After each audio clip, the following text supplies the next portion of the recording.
थम रहा है कोरोना का कहर। 24 घंटे में 30,491 नए केस, 128 की मौत। केरल में 24 घंटे में 33,000 से ज्यादा मामले दर्ज किए गए हैं। वहीं 44,000 से ज्यादा इस बीमारी से ठीक होकर अपने घर लौटे हैं। इस प्रकार राज्य में फैले कोरोना की कुल संख्या 22,33,904 हो गई है। केरल में महामारी कोरोना वायरस थमने का नाम नहीं ले रही है। प्रदेश में रोजाना कोरोना के नए मरीज बड़ी संख्या में सामने आ रहे हैं। केरल में 24 घंटे में 33,000 से ज्यादा मामले दर्ज किए गए हैं। वहीं 44,000 से ज्यादा इस बीमारी से ठीक होकर अपने घर लौटे हैं। केरल के स्वास्थ्य विभाग ने कोरोना के मरीजों को लेकर जानकारी दी है। स्वास्थ्य विभाग के अनुसार केरल में गुरुवार को 30,491 नए मामलों की पुष्टि हुई है। इस प्रकार राज्य में फैले कोरोना की कुल संख्या 22,33,904 हो गई है। अब तक 6,853 लोगों की मौत। स्वास्थ्य विभाग के अनुसार प्रदेश में 3,17,858 लोगों का इस वायरस से इलाज चल रहा है। आज 44,369 लोग कोरोना संक्रमण से उबर चुके हैं। इस तरह केरल में कोरोना से ठीक होने वालों की कुल संख्या 19,38,887 हो गई है। वहीं कोरोना ने 128 लोगों की जान ले ली। केरल में कोरोना से मरने वालों की कुल संख्या बढ़कर 6,853 हो गई है। इसमें कहा गया है कि पिछले 24 घंटे में 1,31,525 लोगों पर कोरोना सैंपल की जांच की गई है। सरकारी आंकड़ों में कहा गया है कि प्रदेश में संक्रमण दर 23.18% है। 8 राज्यों में 1 लाख से ज्यादा एक्टिव केस। सरकार ने गुरुवार को कहा कि 10 सप्ताह तक कोरोना वायरस संक्रमण दर में लगातार वृद्धि के बाद पिछले 2 सप्ताह से महामारी के मामलों में कमी की खबरें आ रही हैं। इसने कहा कि 29 अप्रैल से 5 मई तक ऐसे जिलों की संख्या 210 थी जहां संक्रमण के मामलों में कमी आ रही थी, लेकिन 13 से 19 मई के बीच ऐसे जिलों की संख्या बढ़कर 303 हो गई है। वहीं देश में कोरोना के नए केसों में बीते कुछ दिनों से गिरावट देखी जा रही है, मगर मौत के आंकड़े टेंशन पैदा कर रहे हैं। अब देश के सिर्फ 8 राज्यों में 1 लाख से ज्यादा एक्टिव केस हैं। ये राज्य उत्तर प्रदेश, महाराष्ट्र, राजस्थान, कर्नाटक, केरल, तमिलनाडु, आंध्र प्रदेश और पश्चिम बंगाल है। कोरोना महामारी की दूसरी लहर में आई गिरावट। 7 दिनों के अंदर संक्रमण की दर में 6% की कमी। बीते 24 घंटों के अंदर रिकॉर्ड 21 लाख से अधिक नमूनों की जांच की गई है। इस दौरान संक्रमण की दर 11.34% रही। वहीं 17 मई को ये दर 17.80% थी। कोरोना महामारी की दूसरी लहर से कुछ राहत मिलने के संकेत मिलने लगे हैं। संक्रमण की दर में गिरावट देखने को मिल रही है। बीते 7 दिनों में संक्रमण की दर में 6% की कमी आई है। विशेषज्ञों के मुताबिक लगातार जांच बढ़ने और लॉकडाउन के कारण ये मुमकिन हुआ है। बीते 24 घंटों के अंदर रिकॉर्ड 21 लाख से अधिक नमूनों की जांच की गई है। बीते साल महामारी के आने बाद से ही जांच पर खास ध्यान दिया गया। इसके कारण कोरोना संक्रमितों की जल्द पहचान हो सकी। वहीं कोरोना की दूसरी लहर आने पर युद्धस्तर पर प्रयास किए गए। इसके लिए प्रयोगशालाओं की संख्याएं बढ़ाई गईं, जिसके कारण मामलों की पहचान करने के साथ रोकथाम के प्रयास किए गए। 7 दिन में संक्रमण दर में 6% की गिरावट। केंद्रीय स्वास्थ्य मंत्रालय के आंकड़ों के अनुसार बीते 24 घंटे में 21,23,782 नमूनों की जांच हुई। इस दौरान संक्रमण की दर 11.34% है। वहीं 17 मई को 15,73,515 नमूनों की जांच की गई थी। इस दिन संक्रमण दर 17.80% थी। इसी तरह से जांच बढ़ने के बावजूद संक्रमण की दर में 6% की गिरावट देखी गई। ये सुधरते हालात का संकेत हैं। देश भर में कुल 32.86 करोड़ से अधिक नमूनों का परीक्षण हो चुका है।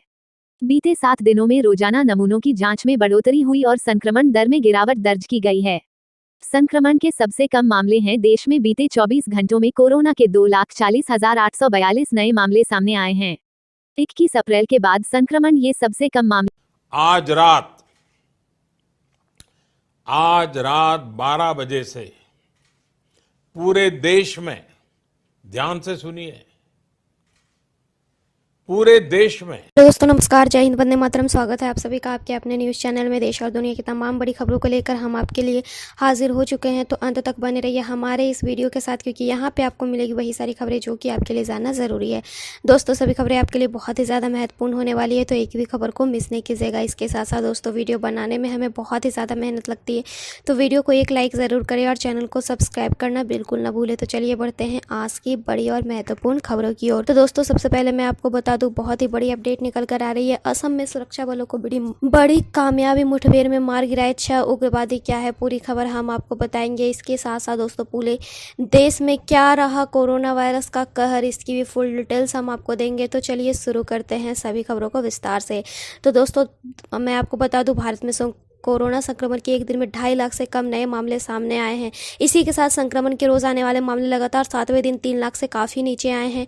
केंद्रीय स्वास्थ्य मंत्रालय के अनुसार देश में पिछले 24 घंटे में कोरोना के 2.40 लाख नए केस सामने आए हैं, जबकि 3700 अधिक कोरोना मरीजों की मौत हुई। भारत में पिछले कई दिनों में पॉजिटिविटी रेट की तुलना में रिकवरी रेट का बढ़ना राहत की खबर है, लेकिन दक्षिण भारत के कई राज्यों में कोरोना के रिकॉर्ड नए मामले सामने आ रहे हैं, जिसमें सबसे तमिलनाडु, कर्नाटक और केरल शामिल है। दोस्तों मैं आपको बता दूं पिछले 24 घंटे में 3741 कोरोना मरीजों की मौत भी हुई है। वहीं दोस्तों मैं आपको बता दूं अगली खबर आ रही है। रविवार को असम में पश्चिमी कार्बी अंगलोंग जिले में सुरक्षा बलों के साथ एक मुठभेड़ में डिसामा नेशनल लिबरेशन सेना के 6 आतंकवादी मारे गए। एक वरिष्ठ पुलिस अधिकारी ने यह जानकारी दी है। उन्होंने बताया कि एक गुप्त सूचना पर कार्रवाई करते हुए एक ज्वाइंट ऑपरेशन शुरू किया गया। सुरक्षाकर्मियों और उग्रवादियों के बीच हुई फायरिंग में 6 आतंकवादियों को मार गिराया गया। मारे गए उग्रवादी के पास से 4 AK-47 राइफल और कई राउंड गोला बारूद बरामद कर लिया गया है। वरिष्ठ अधिकारी ने कहा कि तलाशी अभियान अभी भी जारी है। वहीं दोस्तों मैं आपको बता दूं अगली खबर जो आ रही है, दिल्ली में फिर से बढ़ा लॉकडाउन, 31 मई तक रहेगा जारी। केजरीवाल बोले युद्ध अभी बाकी है। जी हां दोस्तों, देश की राजधानी दिल्ली में कोरोना के नए मामले और संक्रमण दर कम हुई है। वहीं घटती संक्रमण दर के बीच लॉकडाउन बढ़ाने या खत्म करने के संशय अब समाप्त हो गया। रविवार को केजरीवाल सरकार ने एक बार फिर से लॉकडाउन को आगे बढ़ाते हुए इसे 1 हफ्ते और लागू करने के आदेश दिए हैं। ऐसे में अब दिल्ली में 31 मई तक बंदिशें जारी रहेंगी। वहीं दोस्तों मैं आपको बता दूं अगली खबर आ रही है, हत्या के केस में पहलवान सुशील कुमार दिल्ली से गिरफ्तार, साथ ही भी पकड़ा गया। जी हां दोस्तों, कई दिनों से एक हत्या के मामले में फरार चल रहे ओलंपिक मेडल विजेता और पहलवान सुशील कुमार को दिल्ली पुलिस ने गिरफ्तार कर लिया। पहलवान सुशील कुमार को दिल्ली पुलिस के स्पेशल सेल ने गिरफ्तार किया है। मिली जानकारी के अनुसार स्पेशल सेल ने सुशील के साथी को भी गिरफ्तार कर लिया। दिल्ली के मुंडका इलाके से सुशील कुमार और अजय कुमार को गिरफ्तार किया गया है। दोनों कार छोड़कर स्कूटी पर सवार होकर किसी से मिलने जा रहे थे। वहीं दोस्तों मैं आपको बता दूं अगली जो खबर आ रही है वह आ रही है केंद्रीय मंत्रियों की उच्च स्तरीय बैठक में 23 मई CBSE ICSE बोर्ड एग्जाम और नए एंट्रेंस एग्जाम की डेट्स पर फैसला हो सकता है। शिक्षा मंत्री सभी राज्यों के शिक्षा सचिवों के साथ बातचीत कर CBSE बोर्ड 12वीं के एग्जाम कराने पर विचार करेंगे। वहीं दोस्तों मैं आपको बता दूं अगली खबर आ रही है राजस्थान से। राजस्थान में बच्चे आ रहे हैं कोरोना की चपेट में। दौसा के बाद डूंगरपुर में अब तक 325 पॉजिटिव। जी हां दोस्तों, राजस्थान में कोरोना संक्रमण के बढ़ते आंकड़ों के बीच अब बच्चों के पॉजिटिव होने की खबर भी सामने आ रही है।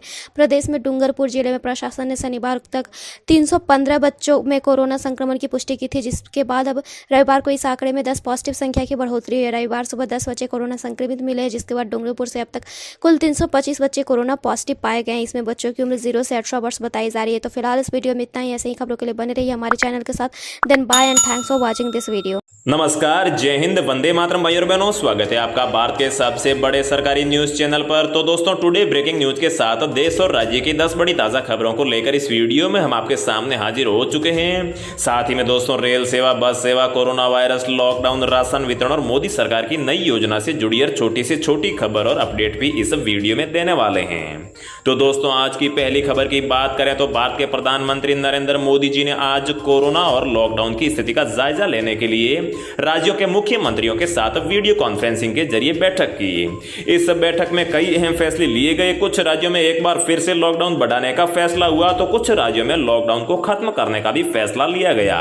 तो दोस्तों ऐसे में आप लोगों को जान लेना चाहिए कि भारत में बीते 24 घंटों में किन किन राज्यों और शहरों में लॉकडाउन लगा है और किन किन राज्यों में लॉकडाउन को समाप्त करने का ऐलान हुआ है। अगली खबर की बात करें तो केंद्र सरकार ने आज 12वीं बोर्ड की परीक्षा को लेकर हाई लेवल की मीटिंग की। इस मीटिंग के बाद CBSE ने परीक्षा को लेकर 2 बड़े फैसले किए हैं। तो दोस्तों ऐसे में कौन कौन से फैसले किए हैं, साथ ही 12वीं की परीक्षा कब से आयोजित की जाएगी, इसकी संपूर्ण जानकारी देंगे। साथ ही आज BCCI ने IPL के बाकी मैचों को लेकर भी बड़ा फैसला किया है, जिसके तहत अब बाकी मैच इस तारीख से खेले जाएंगे। इसके अलावा भारत सरकार और कई राज्य सरकारों ने मिलकर वहां के कोरोना प्रभावित लोगों के बैंक खाते में इतने इतने रुपए देने का ऐलान किया है। तो दोस्तों किस राज्य के लोगों को कितना पैसा मिलेगा, इसकी संपूर्ण जानकारी देंगे। अगली खबर की बात करें तो अगर आपका इन 11 बैंकों में अकाउंट है तो 30 जून से पहले आपको ये 2 काम जरूर कर लेने होंगे, नहीं तो बाद में आपको परेशानियों का सामना करना पड़ सकता है और बैंकों के कई चक्कर भी काटने पड़ सकते हैं। इसके अलावा कुछ राज्यों में अनलॉक लगते ही स्कूल कॉलेज के खुलने की खबर आ रही है। तो दोस्तों कौन कौन से राज्यों में कब से स्कूल कॉलेज खोले जाएंगे इस वीडियो में जानने को मिलेगा। साथ ही एक रुपए का नोट आपको रातों रात लखपति बना सकता है। तो दोस्तों आगे इस वीडियो में बताएंगे कि इस एक नोट में ऐसी क्या खासियत होनी चाहिए और ये नोट आपको कहां बेचना होगा जिससे कि आपको लाखों रुपए मिलेंगे। तो दोस्तों इन्हीं सभी खबरों को एक एक करके इस वीडियो में हम आपको देने वाले हैं। चलिए खबरों का सिलसिला शुरू करते हैं। लेकिन दोस्तों आगे बढ़ने से पहले मेरी आपसे एक छोटी सी रिक्वेस्ट है कि अगर आप इस चैनल पर पहली बार आए हैं तो चैनल को सब्सक्राइब कर लीजिए और साथ ही वीडियो को एक लाइक भी जरूर कर दीजिए। आज की पहली बड़ी खबर की बात करें तो दिल्ली में एक हफ्ते के लिए बड़ा लॉकडाउन। सीएम केजरीवाल बोले तीसरी लहर की कर रहे हैं तैयारी। जी हां दोस्तों, दिल्ली में लॉकडाउन की अवधि एक बार फिर से एक हफ्ते के लिए बढ़ा दी गई है। मुख्यमंत्री अरविंद केजरीवाल ने शनिवार को डिजिटल प्रेस कॉन्फ्रेंस के माध्यम से यह जानकारी दी है। इसके बाद दिल्ली में 31 मई सुबह 5 बजे तक के लिए लॉकडाउन लागू रहेगा। सीएम केजरीवाल ने कहा है कि अगर संक्रमण के मामले घटने का सिलसिला इसी तरह चलता रहा और लोग अनुशासन का पालन करते रहे तो 31 मई से अनलॉक की प्रक्रिया शुरू कर देंगे। उन्होंने कहा है कि एकदम से अनलॉक करना ठीक नहीं रहेगा, इसलिए 31 मई से धीरे धीरे राज्य को अनलॉक करना शुरू कर देंगे। वहीं कोरोना महामारी से निपटने के लिए हरियाणा सरकार ने भी लॉकडाउन बढ़ाने का फैसला किया है। अब हरियाणा राज्य में 31 मई तक के लिए लॉकडाउन को बढ़ा दिया गया है। इसके अलावा राजस्थान और बिहार में भी एक बार फिर से लॉकडाउन को बढ़ा दिया गया है। नेक्स्ट अपडेट की बात करें तो सीएम योगी का बड़ा ऐलान, 1 जून से यूपी के सभी जिलों में 18 साल से ऊपर वालों का होगा टीकाकरण। दरअसल दोस्तों मुख्यमंत्री योगी आदित्यनाथ ने 1 जून से प्रदेश के ग्रामीण इलाकों के साथ साथ 75 जिलों में 18 से लेकर 44 आयु वर्ग वालों के टीकाकरण का निर्देश दिया है। गौरतलब है कि अभी तक सिर्फ 23 जिलों में ही 18 से लेकर 44 साल के आयु वर्ग के लोगों का यहां पर टीकाकरण किया जा रहा है। इसके अलावा कोरोना महामारी की अगस्त सितंबर में तीसरी लहर की संभावना के मद्देनजर मुख्यमंत्री ने अधिकारियों को निर्देश दिए हैं कि 10 साल या फिर इससे कम उम्र के बच्चों के माता पिता को प्राथमिकता के आधार पर टीके लगवाए जाएं। मुख्यमंत्री ने कहा है कि तीसरी लहर में बच्चे सर्वाधिक रिस्क की श्रेणी में हो सकते हैं, लिहाजा ऐसे बच्चे के माता पिता को टीका लगवाया जाएगा। अगली खबर की बात करें तो दोस्तों 12वीं की बोर्ड परीक्षा को लेकर केंद्र सरकार ने हाई लेवल की मीटिंग की। अब सिर्फ इन विषयों के साथ 1.5 घंटे में परीक्षा करवाने की कवायद शुरू। जी हां दोस्तों, आज 12वीं बोर्ड और प्रवेश परीक्षाओं के मुद्दे पर चर्चा करने के लिए बैठक हुई थी। इस मीटिंग में 4 केंद्रीय मंत्रियों, साथ ही में राज्य के शिक्षा मंत्रियों और शिक्षा मंत्रालयों के सचिवों ने भाग लिया था। यह बैठक कक्षा 12वीं की बोर्ड परीक्षा और प्रवेश परीक्षाओं को आयोजित करने को लेकर थी और इस बैठक की अध्यक्षता रक्षा मंत्री राजनाथ सिंह कर रहे थे। केंद्रीय माध्यमिक शिक्षा बोर्ड यानी कि सीबीएसई ने कक्षा 12वीं की बोर्ड परीक्षाएं केवल प्रमुख विषयों के लिए आयोजित करने का विकल्प रखा है। 12वीं कक्षा के छात्रों के लिए 174 सब्जेक्ट का ऑप्शन होता है, जिनमें से लगभग 20 विषयों को सीबीएसई द्वारा प्रमुख विषय माना जाता है। इनमें भौतिकी, रसायन विज्ञान, गणित, जीव विज्ञान, इतिहास, राजनीति विज्ञान, व्यवसाय अध्ययन, लेखा, भूगोल, अर्थशास्त्र और अंग्रेजी शामिल है। बैठक के दौरान 2 विकल्प दिए गए हैं। केंद्र ने पहले विकल्प में कहा कि कुछ कक्षा 12वीं की प्रमुख विषयों की परीक्षा आयोजित की जाए और बाकी विषयों के नंबर प्रमुख विषयों के नंबर के आधार पर दे दिए जाएं। दूसरे विकल्प के तहत परीक्षा पैटर्न को ऐसे बदलना होगा जिसमें केवल ऑब्जेक्टिव टाइप के प्रश्न हो और 3 के बजाय सिर्फ 1.5 घंटे में ही परीक्षा करवा दी जाए। हालांकि कई राज्यों ने इन दोनों विकल्पों को ठुकरा दिया है और सीबीएसई ने कहा है कि जून में सही हालातों को देखकर परीक्षा तिथि का ऐलान कर दिया जाएगा और परीक्षा पैटर्न का भी ऐलान कर दिया जाएगा। अगली खबर की बात करें तो आईपीएल के बाकी बचे मैचों पर आया बड़ा फैसला। इस तारीख से संयुक्त अरब अमीरात मतलब कि यूएई में खेले जाएंगे आईपीएल। जैसा कि दोस्तों आप लोग जानते हो कि आईपीएल 2021 सीजन के 29 मैचों के बाद ही कोरोना की वजह से इन्हें टालना पड़ा था। 60 में से 31 मैच होने अभी बाकी है और अब आखिरकार आईपीएल के बचे हुए मैचों को लेकर बीसीसीआई ने विंडो तलाश कर ली है।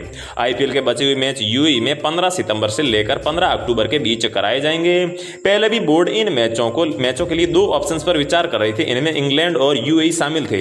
यूएई में वैसे कि पहले भी आईपीएल कराया जा चुका है और ऐसे में यहां पर टूर्नामेंट कराना आसान रहेगा, इसलिए यूएई में यहां पर आईपीएल के बाकी मैचों को कराने का फैसला लिया गया है। नेक्स्ट अपडेट की बात करें तो दोस्तों अगर आपका इन 11 बैंकों में अकाउंट है तो 30 जून से पहले कर लें यह काम, वरना पछताना पड़ सकता है। जी हां दोस्तों, हाल ही में 11 छोटे बैंकों का दूसरे बैंकों में विलय हो गया है। इन बैंकों में ओरिएंटल बैंक ऑफ कॉमर्स और यूनाइटेड बैंक ऑफ इंडिया का नाम भी शामिल है, जिनका पंजाब नेशनल बैंक में विलय हुआ है। बैंकों का दूसरे बैंक में विलय होने की वजह से IFSC कोड, चेक आदि बदल दिए गए हैं। ऐसे में इन बैंकों के ग्राहकों को नए चेक बुक की आवश्यकता है, क्योंकि अब पुराने बैंक के चेक बुक 30 जून तक ही वैलिड रहेंगे। इनके अलावा भी जो देना बैंक है और विजया बैंक का बैंक ऑफ बड़ौदा में विलय हो चुका है। ओरिएंटल बैंक ऑफ कॉमर्स और यूनाइटेड बैंक ऑफ इंडिया का पंजाब नेशनल बैंक में विलय कर दिया गया है। कैनरा बैंक में सिंडिकेट बैंक का विलय हो गया। वहीं आंध्रा बैंक और कॉरपोरेशन बैंक का यूनाइटेड बैंक ऑफ इंडिया में विलय कर दिया गया है। वहीं इलाहाबाद बैंक का इंडियन बैंक में विलय हो चुका है। तो दोस्तों अगर आपका भी इनमें से किसी भी बैंक में खाता है तो 30 जून से पहले आप नई चेकबुक जरूर बनवा लीजिएगा। अगली खबर की बात करें तो ये 1 रुपए का नोट आपको रातों रात लखपति बना सकता है। वैसे तो दोस्तों इंटरनेट पर आए दिन ये दावे किए जाते हैं कि यह नोट आपको लखपति बना देगा, यह सिक्का आपको करोड़पति बना देगा, लेकिन इनमें से 99% तक के दावे झूठे होते हैं। लेकिन इस 1 रुपए के नोट के बदले आपको करोड़ों तो नहीं लेकिन 45,000 रुपए मिल सकते हैं, जिसे आप घर बैठे ही कॉइन बाजार वेबसाइट के जरिए बेच भी सकते हैं। तो आइए जानते हैं कि इस नोट में ऐसी क्या खासियत होनी चाहिए। तो दोस्तों जिस नोट की हम बात कर रहे हैं वो 1957 का है। 1957 के इस 1 रुपए के नोट के बदले आपको 45,000 रुपए मिल सकते हैं। ध्यान रहे कि इस नोट पर गवर्नर HM पटेल के साइन होने चाहिए। इस नोट का सीरियल नंबर 123456 है। आपकी जानकारी के लिए बता दें कि 26 साल पहले भारत सरकार ने 1 रुपए के नोट की छपाई बंद कर दी थी। तो दोस्तों इस 1 रुपए के नोट के अलावा भी अगर आपके पास में कोई भी यूनिक नोट या फिर सिक्का है तो कमेंट में जरूर बताइए। अगली खबर की बात करें तो योगी सरकार का आया बड़ा फैसला, स्कूल खुलने और फीस को लेकर किए ये बड़े ऐलान। जी हां दोस्तों, यूपी में कोरोना के बढ़ते प्रकोप के बीच में प्रदेश के सभी विद्यालयों को बंद कर दिया गया था, लेकिन सरकार के निर्देशों और प्रशासनिक सख्ती के चलते एक और जहां कोरोना के मामलों में तेजी से गिरावट देखी गई है, वहीं प्रदेश सरकार की ओर से अब बंद पड़े स्कूलों में धीरे धीरे शिक्षण कार्य शुरू करने की योजना बनाई जाने लगी है। इसके लिए गुरुवार को राज्य के सभी स्कूलों के आगामी शैक्षणिक सत्र 2021-22 के लिए खास दिशा निर्देश जारी किए हैं। आदेश के मुताबिक यूपी में शुरू होने वाले नए शैक्षणिक सत्र में विद्यार्थियों से फीस में बढ़ोतरी बताकर किसी भी प्रकार की अधिक फीस वसूल नहीं की जाएगी और कोरोना काल के बीच बंद रहने की अवधि में किसी भी शिक्षार्थी या फिर उसके माता पिता से परिवहन का शुल्क भी नहीं वसूला जाएगा। इतना ही नहीं, कोई भी स्कूल प्रशासन अब 3 माह की एक साथ फीस जमा करवाने को लेकर भी कोई भी दबाव नहीं बना सकता है।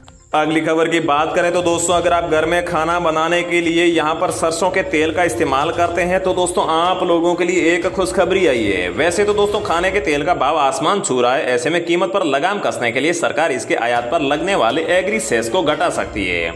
सरकार क्रूड पाम ऑयल, सनफ्लावर और सोया ऑयल के आयात पर लगने वाले agriculture infrastructure and development cess को घटा सकती है। इससे कीमत में भारी गिरावट देखने को मिलेगी और आम जनता को थोड़ी राहत मिलेगी और तेल का भाव इस साल के पिछले 5 सालों के उच्चतम स्तर पर है। तो दोस्तों कुछ ही दिनों में आपको सरसों के तेल और बाकी जितने भी खाने के तेल हैं इनके भावों में है जो भारी गिरावट देखने को मिलेगी। तो दोस्तों रोजाना ऐसी ही खबरें पाते रहने के लिए चैनल को सब्सक्राइब करके बेल आइकन को जरूर प्रेस कर लीजिए। जय हिंद, वंदे मातरम। उसमें ये वायरस कई दिनों तक जीवित रह सकता है, लेकिन हेलो दोस्तों, स्वागत है आप सभी का DLS न्यूज चैनल पर एक बार फिर से। तो आज तारीख हो गई 24 मई 2021, दिन मंडे सोमवार, और बात करेंगे आज के मुख्य समाचार और टुडे ब्रेकिंग न्यूज के अपडेट वीडियो में नजर डालते हैं देश भर की तमाम बड़ी खबरों पर। आज के अपडेट में अपन चर्चा करेंगे दोस्तों की कई राज्य सरकारों की तरफ से लॉकडाउन को एक बार फिर से बढ़ा दिया गया है। राजस्थान, उत्तर प्रदेश, हरियाणा सहित 8 जून तक किन किन राज्यों में लॉकडाउन बढ़ चुका है जानेंगे अपन। साथ ही कुछ राज्य सरकारें अनलॉक भी शुरू कर चुकी है, तो उसके बारे में भी मैं आपको बताऊंगा। इसके अलावा देश भर के करोड़ों बच्चों के लिए एक बड़ी खबर आई है, जानेंगे अपन। उनके माता पिता को भी ये खबर जरूर जाननी चाहिए। 12th के बोर्ड एग्जाम्स को लेकर भी अपडेट आ रहा है और चक्रवाती तूफान को लेकर यहाँ पर गवर्नमेंट का नया अलर्ट आ चुका है। यास चक्रवाती तूफान को लेकर जो भी अपन जानेंगे, कुछ सरकार के नए नियम, नए बड़े फैसले भी आ रहे हैं। एक एक करके आज के 50 बड़ी ही इंपोर्टेंट यानी कि महत्वपूर्ण बड़ी खबरों पर नजर डालते हैं फटाफट से। बिल्कुल बने रहेगा इस वीडियो में मेरे साथ एकदम पूरा लास्ट तक देखते रहिएगा। आप कभी ना टाइम वेस्ट किए सीधे ले चलता हूँ पहली खबर में। तो देखिए आप कि अगर इस नंबर से आपको फोन या SMS आता है दोस्तों तो सावधान हो जाइए। हमारे देश की राजधानी दिल्ली की पुलिस ने भी इसको लेकर अलर्ट किया है कि इस नंबर से फोन SMS आने पर आपका बैंक खाता खाली हो सकता है। दरअसल साइबर क्राइम की घटनाएं बढ़ती जा रही हैं और इसी कड़ी में अब जालसाज एक नया तरीका अपना रहे हैं। ये देख सकते हैं आप, दिल्ली पुलिस की तरफ से साइबर क्राइम टीम की ओर से ये ट्वीट करके लोगों को अलर्ट किया गया। ये जो SMS के अंदर आप नंबर देख पा रहे ना दोस्तों, इस नंबर से अगर आपको कोई फोन SMS आता है तो आप इस नंबर पर किसी भी तरह का रिप्लाई ना करें, रेस्पॉन्स ना दें। और इतना ही नहीं, ये कुछ पॉइंट्स आप देख सकते हैं कि never call on such fraud number, never download any app on their instruction and never make even a token payment to them. कहने का मतलब ऐसे फ्रॉड वाले नंबरों पर आप कभी कॉल ना करें और इस तरह के नंबरों से आने वाले मैसेज में कई बार ऐप की लिंक भी दी हुई होती है, तो किसी भी थर्ड पार्टी ऐप को आप लिंक के जरिए अपने मोबाइल फोन में इंस्टॉल ना करें और ना ही इस तरह के नंबर पर दी हुई लिंक पर किसी तरह का पेमेंट इंफॉर्मेशन डालें आप, ठीक है ना, वरना आपका बैंक खाता खाली हो सकता है, आपके साथ धोखाधड़ी हो सकती है। आप ये सोच रहे होंगे कि हाँ मैं तो समझदार हूँ, मैं तो ऐसा कुछ नहीं करता हूँ, तो मैं आपको बता दूं दोस्तों, ऐसे झांसे में आने वाले ज्यादातर लोग जो होते हैं ना वो एजुकेटेड शिक्षित लोग ही होते हैं, इसलिए सावधान रहें, ठीक है ना। अगली बड़ी खबर देखिए आप, बैंक खाता वालों के लिए एक नया नियम लागू होना दोस्तों की चेक से अगर आप पेमेंट करते हैं ना तो ध्यान दीजिए 1 जून से इस बैंक के नियम बदल रहे हैं। दरअसल हमारे देश का जो सरकारी बैंक है बैंक ऑफ बड़ौदा, वो 1 जून से इसके चेक के पेमेंट के नियमों में बदलाव करने जा रहा है। जी हाँ, दरअसल दोस्तों नया नियम जो है ना उसके मुताबिक अगर आप 2 लाख से ज्यादा का पेमेंट चेक के जरिए करते हैं तो अब कस्टमर को दोबारा कंफर्मेशन करना जरूरी होगा। इस प्रोसेस के कंप्लीट होने के बाद ही ट्रांजैक्शन पूरा होगा, वरना चेक कैंसिल हो जाएगा। ये देख सकते हैं बैंक ऑफ बड़ौदा की तरफ से भी इसको लेकर ट्वीट किया गया है। कहने का मतलब अब आपको 50,000 रुपए, 2 लाख रुपए या इससे ज्यादा का अगर आप चेक भरते हैं ना तो फिर BOB को रिकन्फर्मेशन देना पड़ेगा। ज्यादा इन्फॉर्मेशन आप देख सकते हैं। चलिए अगली बड़ी खबर देखिए दोस्तों, चक्रवाती तूफान यास के कारण पूर्व रेलवे ने 25 ट्रेनों को रद्द कर दिया। ये पूरी लिस्ट आप देख सकते हैं किस किस ट्रेनों को इंडियन रेलवे की तरफ से रद्द किया गया। हालांकि 19 के लगभग ट्रेनों को तो कल ही कैंसिल कर दिया था, तो आज और ट्रेनों को मिलाकर के 25 ट्रेनों को कुल मिलाकर के रद्द कर दिया। मौसम विभाग की तरफ से कुछ और अलर्ट और चेतावनी भी आ रही है इस तूफान के सक्रिय होने को लेकर और तूफान के दूसरे राज्यों की तरफ बढ़ने को लेकर, जो भी मैं आपको आगे बताऊंगा। लेकिन फिलहाल अपन नजर डालते हैं कुछ और बड़ी खबरों में। देखिए अपडेट आप, कोरोना के बीच इस कंपनी ने बड़ा ऐलान किया है, कर्मचारियों की मौत होने के बाद भी 60 साल तक पूरा वेतन मिलेगा। आवास, मेडिकल और बच्चों की पढ़ाई भी बिल्कुल फ्री रहेगी। जहाँ जो कोई भी लोग इस कंपनी में काम करते हैं, कंपनी कौन सी है तो आपको बता दूं दोस्तों, टाटा स्टील कंपनी की तरफ से ये बड़ी घोषणा की गई है। टाटा स्टील में जो भी कर्मचारी काम करते हैं ना, अगर उनकी खुदा न खास्ता भगवान ना करे ऐसा हो, लेकिन अगर उन कर्मचारियों में से किसी की कोरोना के चलते जान चली जाती है ना, तो फिर उनके परिवार वालों को 60 साल तक कंपनी पूरा वेतन देगी। इसके अलावा उनके आवास और मेडिकल की व्यवस्थाएं भी करेगी, यहाँ तक कि उन बच्चों की पढ़ाई भी बिल्कुल फ्री में रखी जाएगी। तो ये वाकई में एक बहुत ही अच्छी पहल है। चलिए साथ ही अगली खबर देखिए आप कि ये कार कंपनी दे रही है अपने ग्राहकों को खास सुविधा, 24/7 आप डॉक्टर से मुफ्त सलाह ले सकते हैं। जी हाँ, दरअसल दोस्तों MG मोटर्स कंपनी जो है ना, उसने डॉक्टर 24/7 प्लेटफॉर्म के साथ एक पार्टनरशिप की है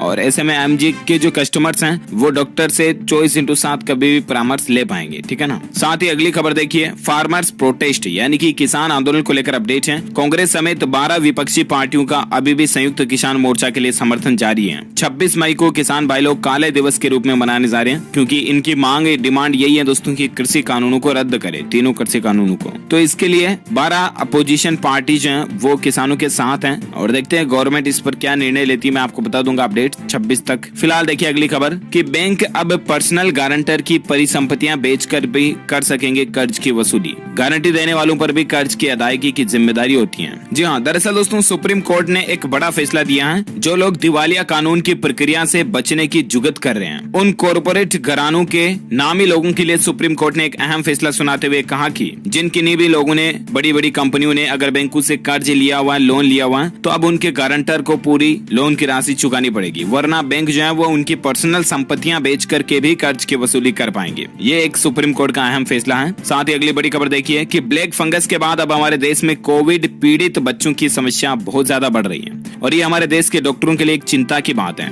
बच्चों में बहुत ज्यादा अब कोरोना का संक्रमण फैल रहा है, जबकि आपको पता होगा कि वैज्ञानिकों का तो ये कहना है कि कोरोना की तीसरी लहर आएगी, उसमें बच्चे ज्यादा बीमार होंगे। अभी जो ये बच्चे बीमार हो रहे हैं, इसमें भी कोरोना की तीसरी लहर की आशंका नजर आ रही है। थर्ड वेव में बड़े पैमाने पर बच्चे प्रभावित हो सकते हैं। बाल आयोग ने हर राज्य से आईसीयू समेत बच्चों के इलाज वाले 22 उपकरणों का एक डेटा भी मांगा है। ये देख सकते हैं आपके बच्चों के हेल्थ इंफ्रास्ट्रक्चर से जुड़े आंकड़े। हेल्थ सर्वे और रिपोर्ट्स के मुताबिक भारत में 78.1% बाल रोग विशेषज्ञों की कमी है। सरकारी रिपोर्ट्स में बच्चों के NICU वेंटिलेटर मेडिकल उपकरण के आंकड़े ही नहीं है। Rural health statics neonatal health mission report में भी बच्चों से जुड़े आंकड़े मौजूद नहीं है। बच्चों के इलाज के लिए ट्रेंड नर्सेज और पैरामेडिकल स्टाफ का राज्यवार डेटा भी अवेलेबल नहीं है। यानी कि बच्चों के इलाज की कितनी खामियां हैं अभी हमारे प्रशासन में, सिस्टम में, गवर्नमेंट में, इन सब चीजों को दूर करने की जरूरत है, क्योंकि कोरोना की थर्ड वेव बच्चों के लिए हानिकारक हो सकती है, राइट। और इसीलिए वैज्ञानिकों की और डॉक्टरों की पहले से प्री चेतावनी, प्री अलर्ट निकल कर आ रहा। देखिए दोस्तों, कोरोना की तीसरी लहर के पहले कर्नाटक सरकार ने एक बहुत ही अच्छा कदम उठाया है। बच्चों के लिए स्थापित किए जाएंगे special children Covid care centre, मतलब कि जहां केवल बच्चों का ही इलाज रहेगा, केवल बच्चों को ही रखा जाएगा। इस तरह के चिल्ड्रन कोविड सेंटर भी अब कर्नाटक गवर्नमेंट बनाने जा रही है। कोरोना की तीसरी लहर के पहले ये जरूरी कदम उठाया जा रहा और वाकई में सराहनीय है। चलिए साथ ही अगली बड़ी खबर देखिए आप कि दोस्तों 71 साल बाद फिर दिखेगा दुनिया का सबसे तेज दौड़ने वाला जानवर हमारे भारत में दिखेगा। 3 सेकंड में दोस्तों 103 किलोमीटर की स्पीड रफ्तार पकड़ लेता है ये जानवर। नाम क्या है इसका? चीता, टाइगर। साल 1947 में भारत से ये टाइगर चीता जो है ये विलुप्त हो चुका था, लेकिन अब दोस्तों एक बहुत ही लंबे समय के बाद, यानी कि दोस्तों 1947 के बाद अब 2021 में अफ्रीका से एक चीता भारत लाया जा रहा है। और इसके लिए सुप्रीम कोर्ट और केंद्र सरकार दोनों से मंजूरी भी मिल चुकी है, क्योंकि ये विदेश से आ रहा है और इसलिए दोनों की ही मंजूरी लेना जरूरी है। इस चीता को मध्य प्रदेश के कूनो नेशनल पार्क में रखा जाएगा।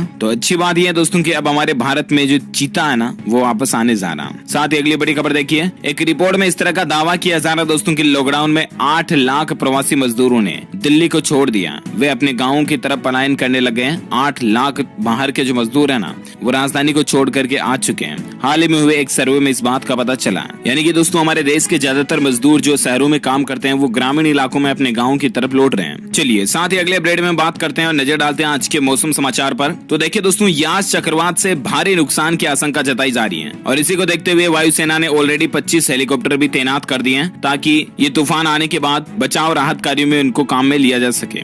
आपको बता दूं, भारतीय मौसम विज्ञान विभाग का कहना है, मौसम विभाग ने अलर्ट जारी किया कि बंगाल की खाड़ी में जो कम दबाव का क्षेत्र बन रहा है वो अब गंभीर हो रहा है और धीरे धीरे वो एक विकराल चक्रवाती तूफान का रूप ले रहा है। इस चक्रवात को यास नाम दिया गया। ये 26 मई को पश्चिम बंगाल तथा उड़ीसा तट से टकराने की संभावना है। वहीं देखिए, चक्रवात यास से निपटने के लिए सेना भी तैयार हो चुकी है और मेडिकल टीम के साथ साथ दवाइयां और राहत बचाव का सामान लेकर मौके पर मौजूद हैं। अभी दोस्तों ये जो तूफान है और भी ज्यादा खतरनाक होता जा रहा है। अब मौसम विभाग ने इसको लेकर जो चेतावनी जारी की है, नई अलर्ट है, उसके मुताबिक देखिए कुछ ही घंटों में विकराल रूप धारण करेगा यास। कल ही आपको पता होगा पीएम मोदी ने इस तूफान को लेकर एक समीक्षा की बैठक भी की। ये जो चक्रवाती तूफान है इसमें दोस्तों 155 से 165 किलोमीटर प्रति घंटे की रफ्तार से हवाएं चल सकती हैं। प्रशासन की तरफ से इस तरह का अलर्ट आ रहा है। अब ये तूफान कब तक आने की संभावना है? तो वैसे तो इसका प्रभाव 25 तारीख से शुरू हो जाएगा, लेकिन 28 तक ये चक्रवात यास जो है प्रचंड असर ले लेगा, यानी कि बहुत बड़ा विशाल बन जाएगा और उसके बाद ये पश्चिम बंगाल, उड़ीसा इन तट से टकरा सकता है। झारखंड राज्य में भी चेतावनी जारी की गई है मौसम विभाग की तरफ से। तो इन 3 राज्यों के आसपास के इलाकों में रहने वाले लोग बाग जरूर सावधान रहें और अलर्ट रहें। वहीं देखिए दोस्तों, चक्रवाती तूफान यास से लोगों को बचाव के लिए एनडीआरएफ की 5 टीमों को ऑलरेडी कोलकाता भी रवाना कर दिया। कोलकाता में भी इसकी तबाही का खतरा है और इसलिए उसको वहां पर 5 टीमों को वहां भेजा गया। वहीं वाराणसी से पश्चिम बंगाल गई एनडीआरएफ की 5 टीमें, बाबतपुर एयरपोर्ट से एयरलिफ्ट वगैरह को भी लिया गया है। तो ये कुछ प्रशासन की तैयारियां चल रही इस यास तूफान को लेकर। ओके,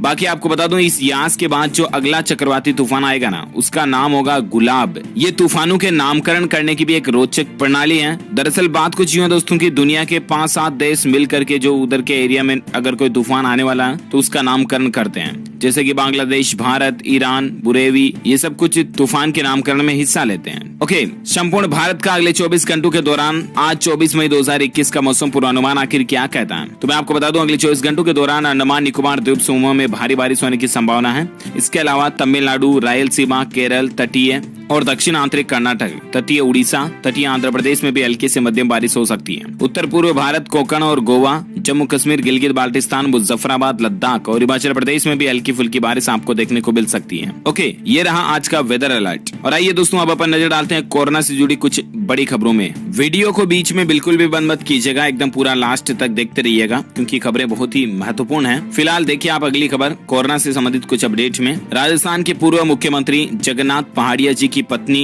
शांति पहाड़िया का निधन हो चुका है। हाल ही में आपको बताऊंगा उनके पति जगन्नाथ पहाड़िया जी का भी कोरोना के चलते निधन हुआ था और अब इनका भी निधन हो चुका है। भगवान इनकी आत्मा को शांति प्रदान करें। अगली खबर देखिए दोस्तों, विदेश जाने वाले यात्रियों को एयरपोर्ट पर दिखानी होगी QR कोड वाली RT-PCR रिपोर्ट। इस तरह का नया नियम भी लागू हो चुका है। दरअसल नागरिक उड्डयन मंत्रालय ने एक बड़ा फैसला लिया। जो लोग फॉरेन विदेश में जाना चाहते हैं उन यात्रियों को अब एयरपोर्ट पर QR कोड वाली कोरोना RT-PCR रिपोर्ट नेगेटिव दिखाना जरूरी होगा। चलिए साथ ही अगली खबर देखिए, उत्तराखंड सरकार का बड़ा ऐलान है। कोविड से अनाथ बच्चों को हर महीने भत्ता देने के अलावा नौकरी की व्यवस्था भी करेगी। जी हाँ दोस्तों, उत्तराखंड के मुख्यमंत्री तीरथ सिंह रावत ने जो ऐसे बच्चे जिनके माता पिता की कोरोना से मौत हो चुकी है, वे बच्चे अब इस दुनिया में अगर अनाथ हो चुके हैं तो उन बच्चों के लिए एक नई योजना की शुरुआत की है। ये आप देख सकते हैं, कल ही तीरथ सिंह रावत ने ट्वीट करके बात की जानकारी दी है कि आपकी सरकार ने तय किया कि प्रदेश के सभी ऐसे बच्चे जिन्होंने कोविड-19 महामारी से अपने माता पिता को खोया ना, उन सभी बच्चों की जिम्मेदारी अब उनको पढ़ाना लिखाना, उनके खर्चे पानी वगैरह सब की जिम्मेदारी गवर्नमेंट खुद उठाएगी।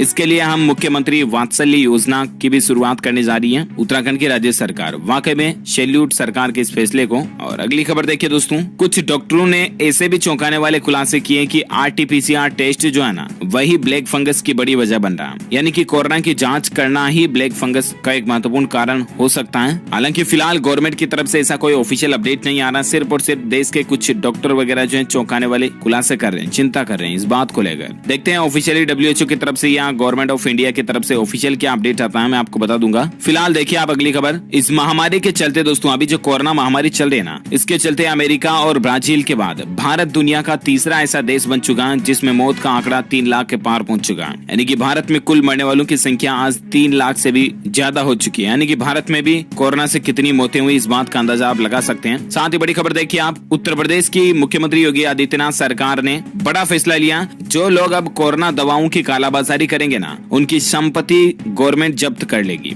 ये मुख्यमंत्री योगी का आदेश है। अभी इस कोरोना काल के दौरान जो कोई भी लोग अगर दवाइयों की, मेडिसिन की कालाबाजारी करता हुआ पकड़ा जाता ना, तो फिर आपको उनको उनकी संपत्ति गंवानी पड़ेगी। ये यूपी गवर्नमेंट का बड़ा फैसला है, वाकई में अच्छी बात है। अगली बड़ी खबर देखिए दोस्तों, कोरोना की तीसरी लहर की दस्तक शुरू हो चुकी है। राजस्थान के दौसा जिलों में 341 बच्चे कोरोना संक्रमित पाए गए, सिर्फ दौसा में। ये देखिए आप हालात। आपको पता होगा कर्नाटक में 1-2 दिन से खबरें आ रही की 40,000 से भी ज्यादा बच्ची जो है कोरोना से संक्रमित हो चुके हैं कर्नाटक राज्य में। कितने ज्यादा हालात बिगड़ गए हैं। अभी मतलब तीसरी लहर आए या नहीं आए, कब आए, कैसे आए, कहाँ आए, आप कुल मिलाकर के अपने बच्चों को प्लीज ज्यादा सावधानी से रखें। उन्हें बिना काम घर से बाहर बिल्कुल भी ना जाने दें और बाहर की चीजें अपने बच्चों को ना खिलाएं और कुल मिलाकर के उनका स्पेशली ध्यान रखें, ठीक है ना। अगली बड़ी खबर देखिए, ब्लैक फंगस को 14 राज्यों ने महामारी घोषित कर दिया। हालांकि केंद्र सरकार की तरफ से ऑफिशियली अनाउंसमेंट कर दिया सभी राज्योों के द्वारा इसको महामारी घोषित कराने के लिए, लेकिन अब तक 14 ऐसे राज्य हैं, नाम आप देख सकते हैं, राजस्थान, गुजरात, कर्नाटक, उत्तर प्रदेश, हरियाणा, मध्य प्रदेश, उड़ीसा, उत्तराखंड, तेलंगाना, हिमाचल प्रदेश, बिहार और पंजाब समेत देश के 14 राज्यों ने इस ब्लैक फंगस को भी महामारी घोषित कर दिया।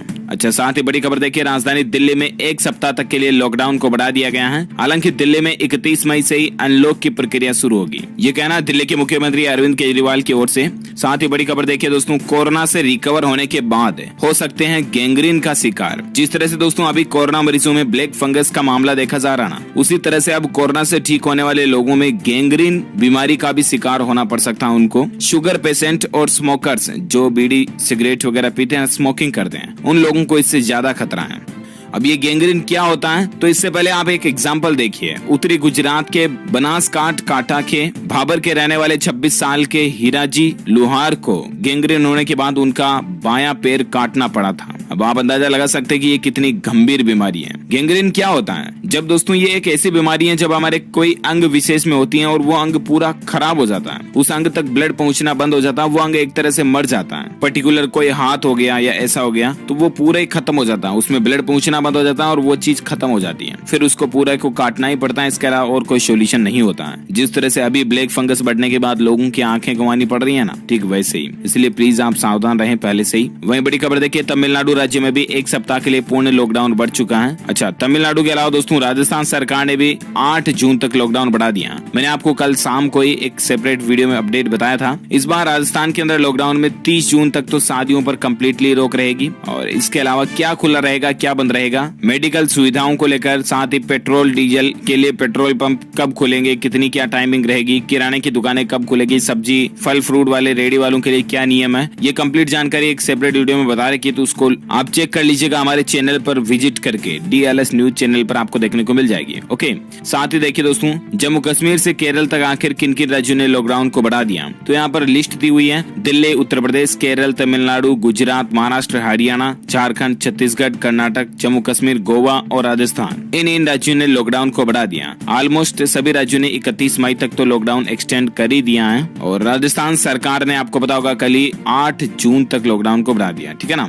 वहीं देखिए, तमिलनाडु में राज्य सरकार ने सभी जिला अधिकारियों को यह आदेश दिया कि कोरोना को रोकने के लिए घर घर सर्वे का अभियान चलाएं और इस तरह के जरूरी कदम उठाएं ताकि कोरोना पर कंट्रोल किया जा सके। वहीं भारत में एक रिकॉर्ड बनाया गया। देखिए दोस्तों, एक दिन में सबसे ज्यादा 21.23 लाख सैंपल्स की टेस्टिंग हुई। पिछले 24 घंटों में भारत में जो मतलब कोरोना की जांचें हुई ना, टेस्टिंग RT-PCR टेस्ट, वो 21,23,000 से भी ज्यादा सैंपल की जांचें की गई, और ये अपने आप में एक रिकॉर्ड तोड़ आंकड़ा है दुनिया के किसी भी देश में एक दिन में सबसे ज्यादा टेस्टिंग का। अच्छा, वहीं देखिए दोस्तों, हरियाणा राज्य में 31 मई तक लॉकडाउन बढ़ा है। उसमें इस बार ऑड इवन के आधार पर दुकानें खोलने का नियम लागू किया गया। शॉपिंग मॉल वगैरह इनको खोलने की अनुमति तो नहीं होगी, लेकिन ऑड इवन सिस्टम बोले दोस्तों तो एक दिन ये दुकानें खुलेगी और एक दिन वो दुकानें खुलेगी। इस तरह के सिस्टम से हरियाणा सरकार ने लॉकडाउन लागू किया है और लॉकडाउन को 31 मई तक बढ़ा दिया, ठीक है ना। ज्यादा जानकारी आप देख सकते हैं स्क्रीन पर। वहीं दोस्तों, मध्य प्रदेश सरकार का कहना है कि अब यहाँ पर अनलॉक की शुरुआत होने जा रही है। प्रदेश के 5 जिलों में आज से ही ढील दी जाएगी और मध्य प्रदेश सरकार अब 1 तारीख से धीरे धीरे अनलॉक की ओर आगे बढ़ेगी। भारत में कोरोना के आंकड़ों की बात करें तो बहुत ही राहत की बात है। पिछले 24 घंटों में महीने भर में लगभग सबसे कम आंकड़े आज ही देखे गए। 24 घंटों के दौरान 2,22,000 ही नए मामले आए और अभी भारत में कुल संक्रमितों की संख्या 2,67,00,000 से भी ज्यादा हो चुकी है। एक्टिव केस अभी 27,16,000 से भी ज्यादा चल रहे हैं। पिछले 24 घंटों के दौरान 4452 लोगों की मौत हुई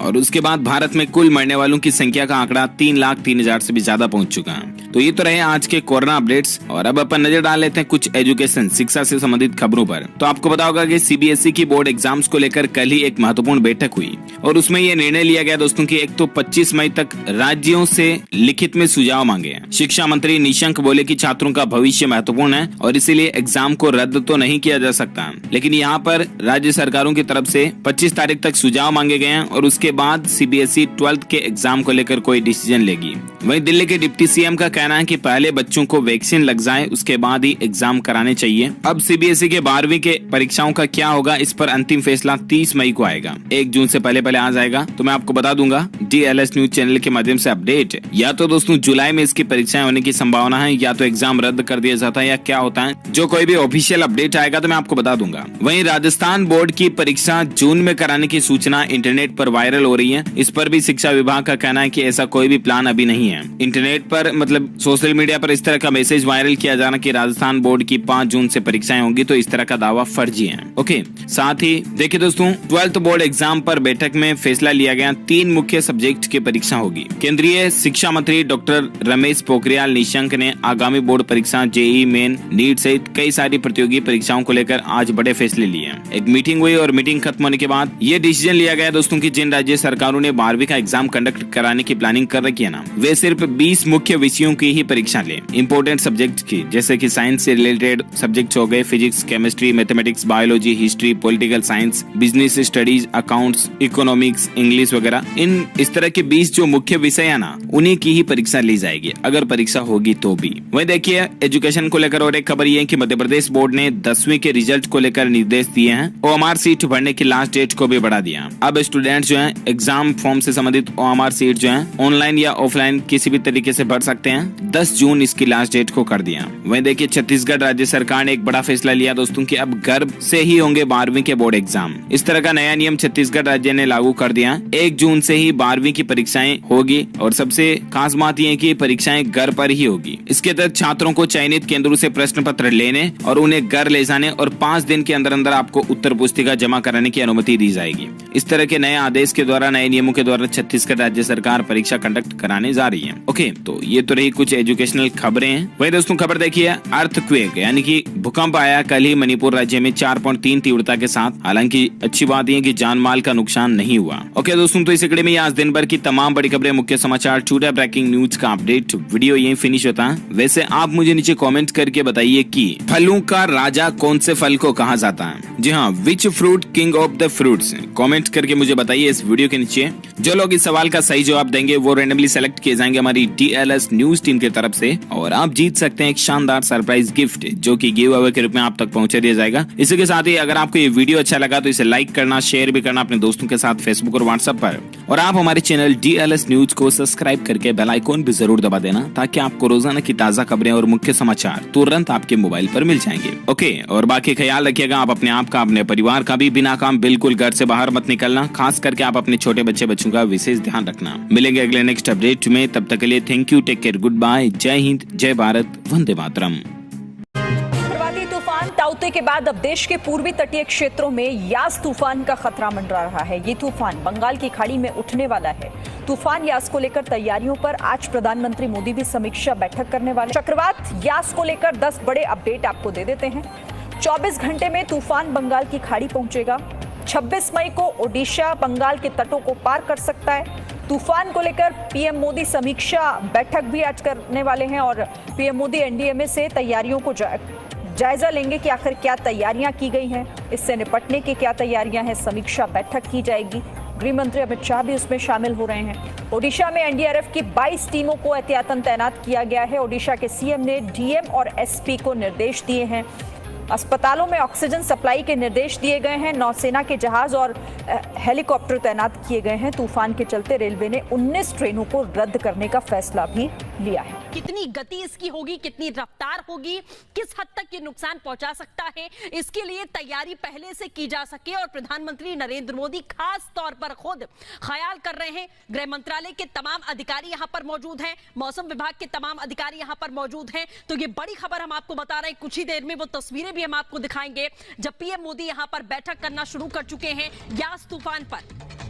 प्रधानमंत्री की बेहद अहम बैठक शुरू हो चुकी है। गृह मंत्री अमित शाह भी मौजूद हैं, तो अमित शाह भी बैठक का हिस्सा हैं। यास पर प्रधानमंत्री ने जो हाई लेवल मीटिंग बुलाई थी उसकी शुरुआत हो चुकी है। चक्रवात पर यह अहम बैठक है।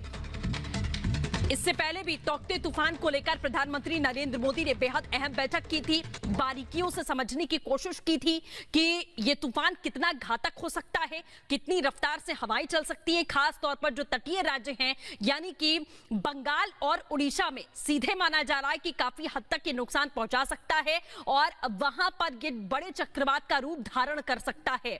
तो यास ये चक्रवाती तूफान आने से पहले ही प्रधानमंत्री सतर्क हो चुके हैं। बैठक लगातार जारी है। बैठक का मोटिव यही है कि इसे कंट्रोल रोका तो नहीं जा सकता, लेकिन कम से कम जितना नुकसान आशंका जाहिर की जा रही है उसे रोकने की कोशिश जरूर की जा सकती है। अपनी तरफ से तैयारियां की जा सकती हैं। कौन कौन से वो इलाके होंगे जिन्हें खाली कराना बहुत जरूरी होगा कि वहां पर जो लोग रहते हैं उनके घरों को खाली करवा लिया जाए, महफूज और सुरक्षित जगहों पर उन्हें पहुंचाया जाए। इसके साथ ही बहरहाल एक और बड़ी खबर है। बंगाल की खाड़ी से उठे साइक्लोन यास पर मौसम विभाग ने चेतावनी जारी की है। साइक्लोन यास के चक्रवाती तूफान में बदलने का अनुमान जताया गया है। 26 मई को पश्चिम बंगाल और ओडिशा से टकराएगा तूफान। नमस्कार दोस्तों, स्वागत है आपका दिन भर की बड़ी खबरों में। जी हाँ दोस्तों, बड़ी खबर है सीबीआई को लेकर। सीबीआई का अगला चीफ चुनने के लिए आज होगी सीक्रेट मीटिंग। मीटिंग में प्रधानमंत्री नरेंद्र मोदी व गृह मंत्री अमित शाह लेंगे भाग। लेकिन बड़ा सवाल, अगर सीबीआई का चीफ प्रधानमंत्री व गृह मंत्री चुनेंगे तो कैसे होगी निष्पक्ष जांच? तो वहीं पर अगली बड़ी खबर में हम आपको बताएंगे कि मध्य प्रदेश कांग्रेस पार्टी के कद्दावर कद्दावर नेता व पूर्व मुख्यमंत्री कमलनाथ पर भारतीय जनता पार्टी की सरकार ने कसा शिकंजा। कमलनाथ के खिलाफ क्राइम ब्रांच में शिकायत हुई दर्ज, किसानों को उकसाने का लगा आरोप है। तो वहीं पर अगली बड़ी खबर में हम आपको बताएंगे कि योग गुरु बाबा रामदेव ने डॉक्टरों के ऊपर दिया अपना विवादित बयान लिया वापस है। स्वास्थ्य मंत्री डॉक्टर हर्षवर्धन की चिट्ठी के बाद रामदेव ने लिखित में डॉक्टरों से मांगी माफी।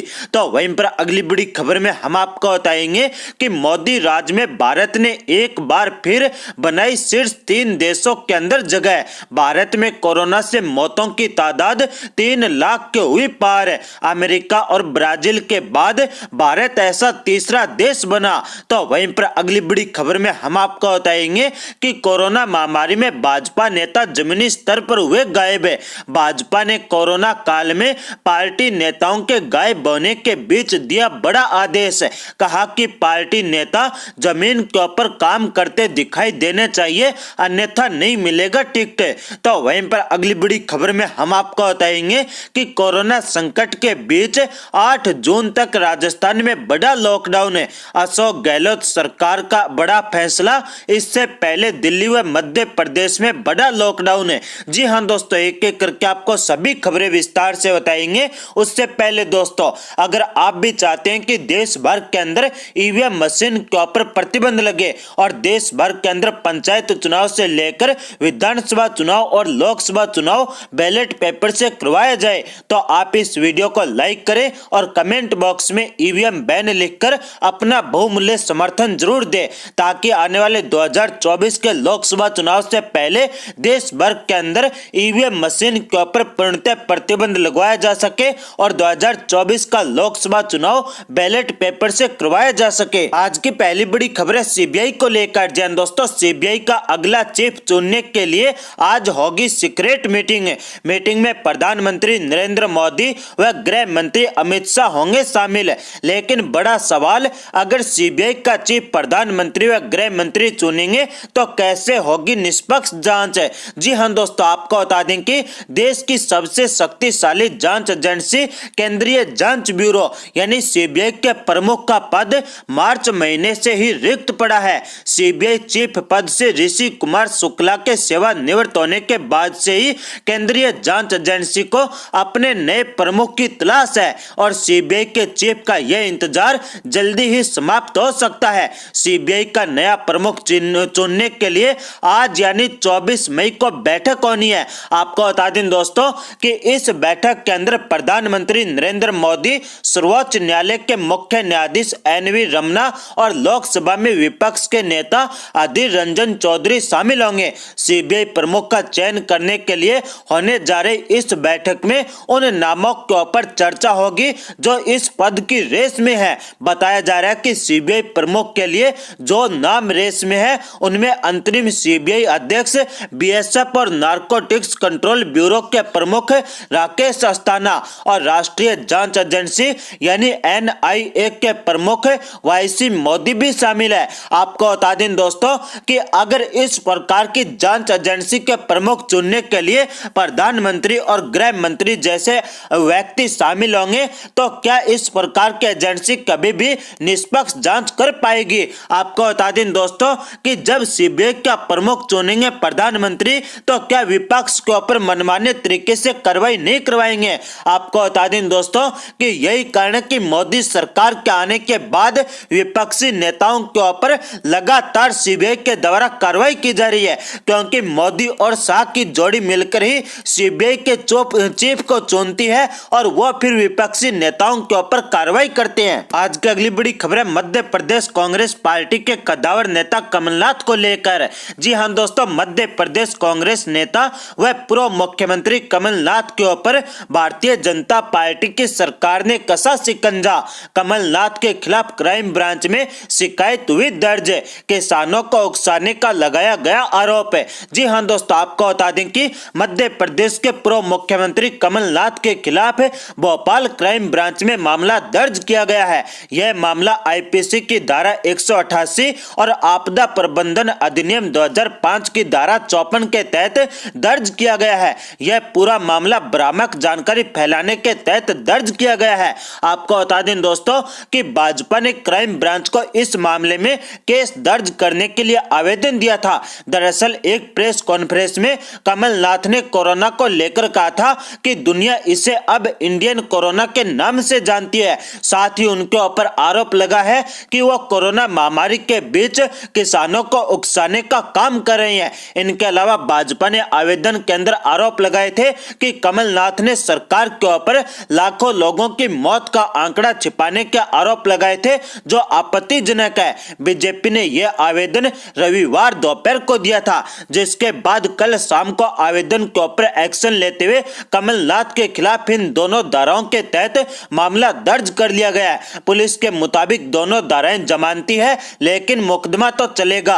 आपको बता दें दोस्तों कि इससे पहले टूल किट मामले में भाजपा नेता संबित पात्रा को रायपुर पुलिस ने नोटिस भेजा था और बताया जा रहा है कि यह नोटिस संबित पात्रा से पूछताछ के लिए जारी किया गया है। नोटिस के अंदर संबित पात्रा को कल यानी रविवार को शाम 4 बजे तक रायपुर के थाना सिविल लाइन के अंदर व्यक्तिगत अथवा वीडियो कॉन्फ्रेंसिंग के जरिए उपस्थित होने के निर्देश दिए गए थे। तो वहीं पर नोटिस का पालन नहीं करने पर कार्रवाई करने के भी आदेश दिए गए थे, और जिसके चलते अब भारतीय जनता पार्टी ने भी कांग्रेस पार्टी के नेताओं के ऊपर कार्रवाई करनी शुरू कर दी है। आज की अगली बड़ी खबर है मोदी सरकार को लेकर। जी दोस्तों, मोदी राज में भारत ने एक बार फिर बनाई शीर्ष 3 देशों में जगह। भारत में कोरोना से मौतों की तादाद 3 लाख के पार पहुंची। अमेरिका और ब्राजील के बाद ऐसा कारनामा करने वाला भारत बना तीसरा देश है। जी हां दोस्तों, आपको बता दें कि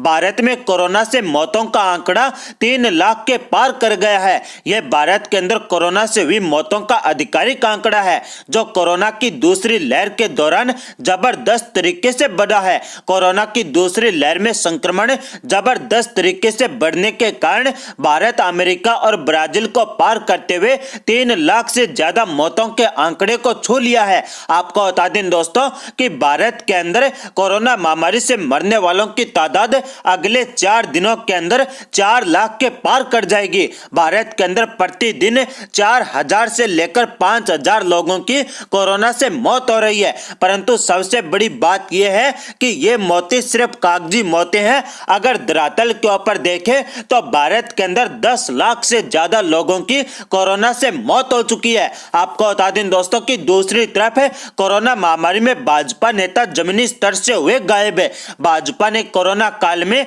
पार्टी नेताओं के गायब होने के बीच दिया बड़ा आदेश है। कहा कि पार्टी नेता जमीनी स्तर के ऊपर काम करते हुए दिखाई देने चाहिए। जी हां दोस्तों, आपको बता दें कि बीजेपी ने पार्टी कार्यकर्ताओं को कोरोना की इस दूसरी लहर के दौरान पीड़ित लोगों के दुख दर्द बांटने को और सेवा करने की बात याद दिलाई है। ऐसा करते हुए जमीनी स्तर के ऊपर काम करने की नसीहत भी दी है। दरअसल पार्टी नेता दूसरी लहर के दौरान गायब होने को लेकर चारों तरफ आलोचना झेल रहे हैं। ऐसे में बीजेपी इस खामी को दूर करने की कवायद में जुट गई है। बीजेपी शासित सभी राज्यों को पत्र लिखते हुए जेपी नड्डा ने कहा कि 30 मई को प्रधानमंत्री नरेंद्र मोदी के नेतृत्व वाली सरकार के 7 साल पूरे होने के लिए इस कार्यक्रम को जश्न से बचा जाए। इनके अलावा जमीनी स्तर के ऊपर कार्य किया जाए। नड्डा ने कहा कि भाजपा कार्यकर्ता खुद को समाज की सेवा के प्रति समर्पित करे। उन्होंने कहा कि हमें जनता का आभारी होना चाहिए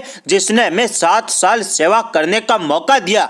बीजेपी शासित राज्य 7वीं वर्षगांठ के मौके पर एक योजना लॉन्च करेंगे ताकि कोरोना की दूसरी लहर के दौरान अनाथ हुए बच्चों की मदद की जा सके और इसका ब्यौरा जल्दी सार्वजनिक किया जाएगा। आपको बता दें दोस्तों कि नड्डा ने कहा कि जिन बच्चों ने कोरोना काल में अपने दोनों अभिभावकों को खो दिया है, उनके साथ खड़े हो उनकी सुरक्षित भविष्य के लिए सभी जरूरी मदद पहुंचाना हमारी जिम्मेदारी है। विचार है कि सभी बीजेपी शासित राज्य एक साथ कार्यक्रम लॉन्च करें और जब बीजेपी की केंद्र सरकार के 7 साल पूरे होंगे। जय हिंद दोस्तों, आप देख रहे हैं ताजा न्यूज। बात करेंगे इस वक्त की बड़ी खबर की। तो काते के बाद यास चक्रवात का खतरा, पीएम मोदी ने की high level meeting, navy army दोनों तैनात। दिल्ली में 3 दिन तेज हवाओं और आंधी का अलर्ट, हरियाणा राजस्थान में बारिश। जी हां, उत्तर प्रदेश के कई हिस्सों में पिछले 3 दिन से रुक रुक कर बारिश हो रही है, जिससे तापमान में गिरावट आने के साथ मई की भीषण गर्मी से राहत मिली है। मौसम विभाग के अनुसार राजस्थान और हरियाणा के अधिकतर इलाकों में 24 मई को भी बारिश का पूर्वानुमान है। दिल्ली एनसीआर में सुबह से धुंध छाई रही, जिसकी वजह से कई इलाकों में विजिबिलिटी काफी कम दर्ज की गई। भारत मौसम विज्ञान विभाग ने कहा है कि पश्चिमी विक्षोभ यानी कि वेस्टर्न डिस्टर्बेंस की वजह से दिल्ली से सटे हरियाणा और राजस्थान के कई इलाकों में बारिश के आसार हैं। हरियाणा और राजस्थान में बादलों की आवाजाही के बीच रविवार को हल्की बारिश और बूंदाबांदी हुई।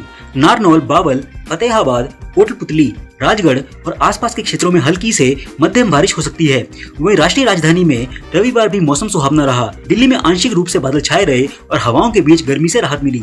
मौसम विभाग के मुताबिक दिल्ली में अधिकतम तापमान 37 डिग्री सेल्सियस और न्यूनतम तापमान 22 डिग्री सेल्सियस रहा था। आपको बता दें कि पश्चिमी विक्षोभ की वजह से दिल्ली में पिछले 3 दिनों से हल्की से मध्यम बारिश हो रही है। हालांकि रविवार सुबह के समय तेज हवाओं और धूलभरी आंधी के कारण कई जगह विजिबिलिटी भी कम रही। वहीं इससे भी बड़ी खबर तो यह है कि तौकते तूफान के पश्चिम भारत में कहर मचाने के बाद पूर्वी भारत में यास चक्रवाती तूफान का खतरा मंडरा रहा है। इसके 26 मई 2021 को भारत के पूर्वी तट ओडिशा और सुंदरबन से टकराने की आशंका है। इस बीच चक्रवात यास की आहट को देखते हुए प्रधानमंत्री मोदी ने हाई लेवल मीटिंग की। मौसम विभाग का पूरा अनुमान है कि इस बीच हवा की गति 155 से 165 किलोमीटर प्रति घंटा रहेगी। मूसलाधार बारिश होने की भी संभावना है। तटवर्ती जिलों में तूफान आंधी आने का अनुमान है। इस दौरान वरिष्ठ अधिकारियों और राष्ट्रीय आपदा प्रबंधन के प्रतिनिधियों, दूरसंचार, बिजली, नागरिक उड्डयन, पृथ्वी विज्ञान मंत्रालयों के सचिव बैठक में शामिल रहे। बैठक में केंद्रीय गृह मंत्री अमित शाह भी मौजूद रहे। इस बीच संभावित यास चक्रवाती तूफान को देखते हुए इंडियन आर्मी ने टास्क फोर्स को उड़ीसा और बंगाल में तैनात कर दिया है। वहीं नेवी ने भी तूफान के खतरे से निपटने के लिए राहत और बचाव की 8 टीमों और गोताखोरों की 4 टीमों को उड़ीसा और पश्चिम बंगाल में तैनात कर दिया है। इसके अलावा विशाखापत्तनम में INS डेगा, चेन्नई में INS रजाली को भी मोर्चे पर तैनात कर दिया गया है। नवीन पटनायक सरकार ने खतरे को देखते हुए Odisha disaster rapid action force की 22 सदस्यीय टीम को तैनात कर दिया है। रिपोर्ट के मुताबिक बंगाल की खाड़ी में कम दबाव का क्षेत्र बन गया है, जिससे यह तूफान आ रहा है। शुक्रवार 21 मई 2021 को मौसम विभाग ने इस तूफान के बेहद गंभीर चक्रवाती तूफान में बदलने की भविष्यवाणी की थी। इस बीच NDRF के DG सत्य प्रधान ने जानकारी दी है कि यास तूफान के मद्देनजर NDRF की 18 टीमों को ओडिशा के बालासोर, भद्रक, केंद्रापाड़ा, जाजपुर, जगतसिंहपुर और मयूरभंज में तैनात कर दिया गया है। इसके अलावा टीमों को स्टैंड बाय भी रखा गया है। IMD भुवनेश्वर के उप निदेशक ने यास तूफान को लेकर कहा है कि बंगाल की पूर्व मध्य खाड़ी के ऊपर कम दबाव का क्षेत्र बना हुआ है। अगले 12 घंटों के दौरान इसके उत्तर पश्चिम दिशा की ओर बढ़ने की संभावना है। चक्रवाती तूफान 24 मई तक तेज होगा और 26 मई को उत्तर उड़ीसा, पश्चिम बंगाल और बांग्लादेश तट पर पहुंचेगा। आपको बता दें कि कोरोना के लगातार बढ़ते मामलों के चलते रेल यात्रियों की संख्या में आई कमी के चलते भारतीय रेलवे ने काफी संख्या में ट्रेनों के परिचालन को या तो रद्द कर दिया है या फिर उनके फेरों में कमी कर दी है। अब चक्रवाती तूफान यास की आशंका के कारण एक बार फिर रेलवे ने 10 जोड़ी ट्रेनों को अस्थायी रूप से रद्द कर दिया है। पूर्व मध्य रेल हाजीपुर के CPRO राजेश कुमार ने यह जानकारी दी है कि चक्रवाती तूफान यास की आशंका के मद्देनजर भुवनेश्वर, पुरी, यशवंतपुर आदि स्टेशनों से चलने वाली कुछ स्पेशल ट्रेनों का परिचालन अस्थायी तौर पर रद्द कर दिया गया है। अस्थायी रूप से कैंसिल हुई ट्रेनों में पटना, मुजफ्फरनगर तथा जयनगर से खुलने पहुंचने वाली 3 जोड़ी और पूर्व मध्य रेल के कोडरमा, गया, सासाराम, पंडित दीनदयाल उपाध्याय जंक्शन आदि स्टेशनों से होकर नई दिल्ली, आनंद विहार टर्मिनल को जाने आने वाली 7 जोड़ी स्पेशल ट्रेनें शामिल हैं। ब्यूरो रिपोर्ट, ताजा न्यूज। जय हिंद, जय भारत।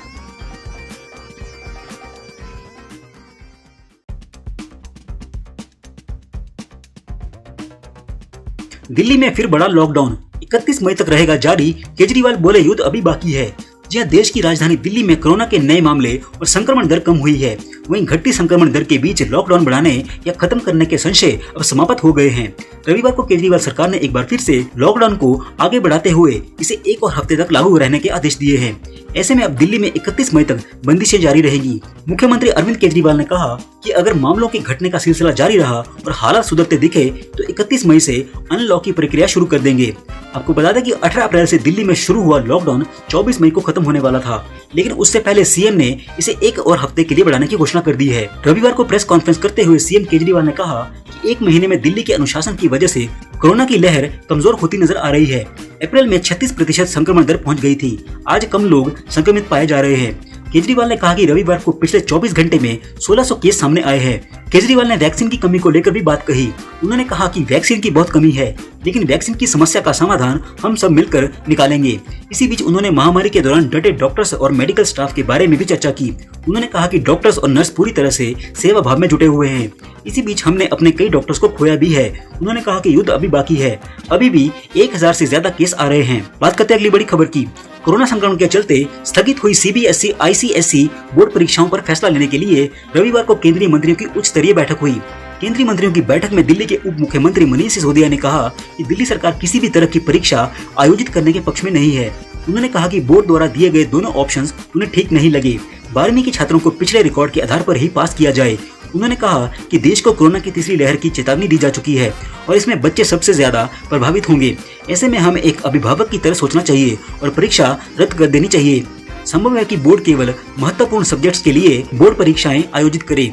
इस प्लान के अनुसार परीक्षाएं कम समय में पूरी हो सकेंगी और समय से रिजल्ट जारी किया जा सकेगा। लगभग 20 सब्जेक्ट्स ऐसे हैं जिनके लिए एग्जाम आयोजित कराए जा सकते हैं। इसमें भौतिकी, रसायन विज्ञान, गणित, जीव विज्ञान, इतिहास, राजनीतिक विज्ञान, बिजनेस स्टडीज, अकाउंट्स, भूगोल, अर्थशास्त्र और अंग्रेजी शामिल हैं। बोर्ड परीक्षाओं के साथ ही एनटीए नीट, जी मेन 2021 तथा अन्य एंट्रेंस एग्जाम पर भी फैसला संभव है। बैठक में कोरोना सावधानियों पर विचार किया जा सकता है ताकि एग्जाम सेंटर कोरोना हॉटस्पॉट न बन पाए। परीक्षाएं जून जुलाई में आयोजित की जा सकती हैं। दूसरी ओर मोदी जी के साथ मीटिंग में सभी राज्यों के मंत्रियों ने परीक्षा रद्द करने की सलाह दी है। छात्र लंबे समय से बोर्ड से एग्जाम रद्द करने की मांग उठा रहे हैं। छात्रों का कहना है कि महामारी के समय में परीक्षा आयोजित करने से छात्रों को संक्रमण का खतरा है और वर्तमान परिस्थितियों में छात्र मानसिक रूप से भी परीक्षा के लिए तैयार नहीं है।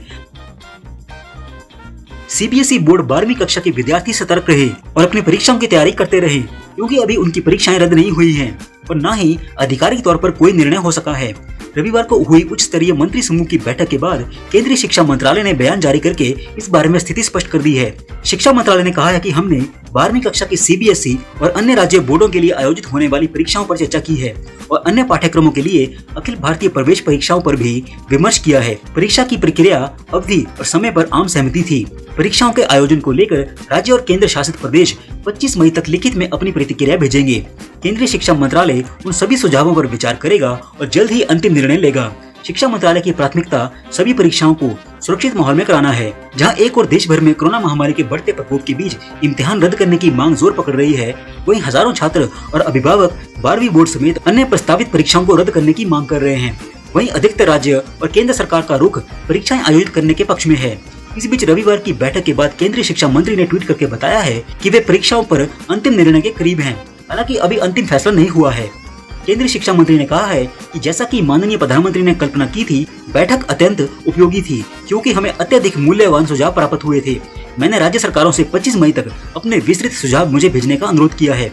मुझे विश्वास है कि हम कक्षा 12वीं की बोर्ड परीक्षाओं के संबंध में एक सूचित सहयोगात्मक निर्णय पर पहुंचने में सक्षम होंगे और अपने अंतिम निर्णय के बारे में उन्हें जल्द से जल्द सूचित करके छात्रों और अभिभावकों के मन की अनिश्चितता को दूर करेंगे। अगर आप भी यही चाहते हैं कि बच्चों की सभी परीक्षाएं मोदी सरकार को रद्द कर देनी चाहिए तो इस वीडियो को लाइक और शेयर जरूर करें। ब्यूरो रिपोर्ट, ताजा न्यूज। जय हिंद, जय भारत।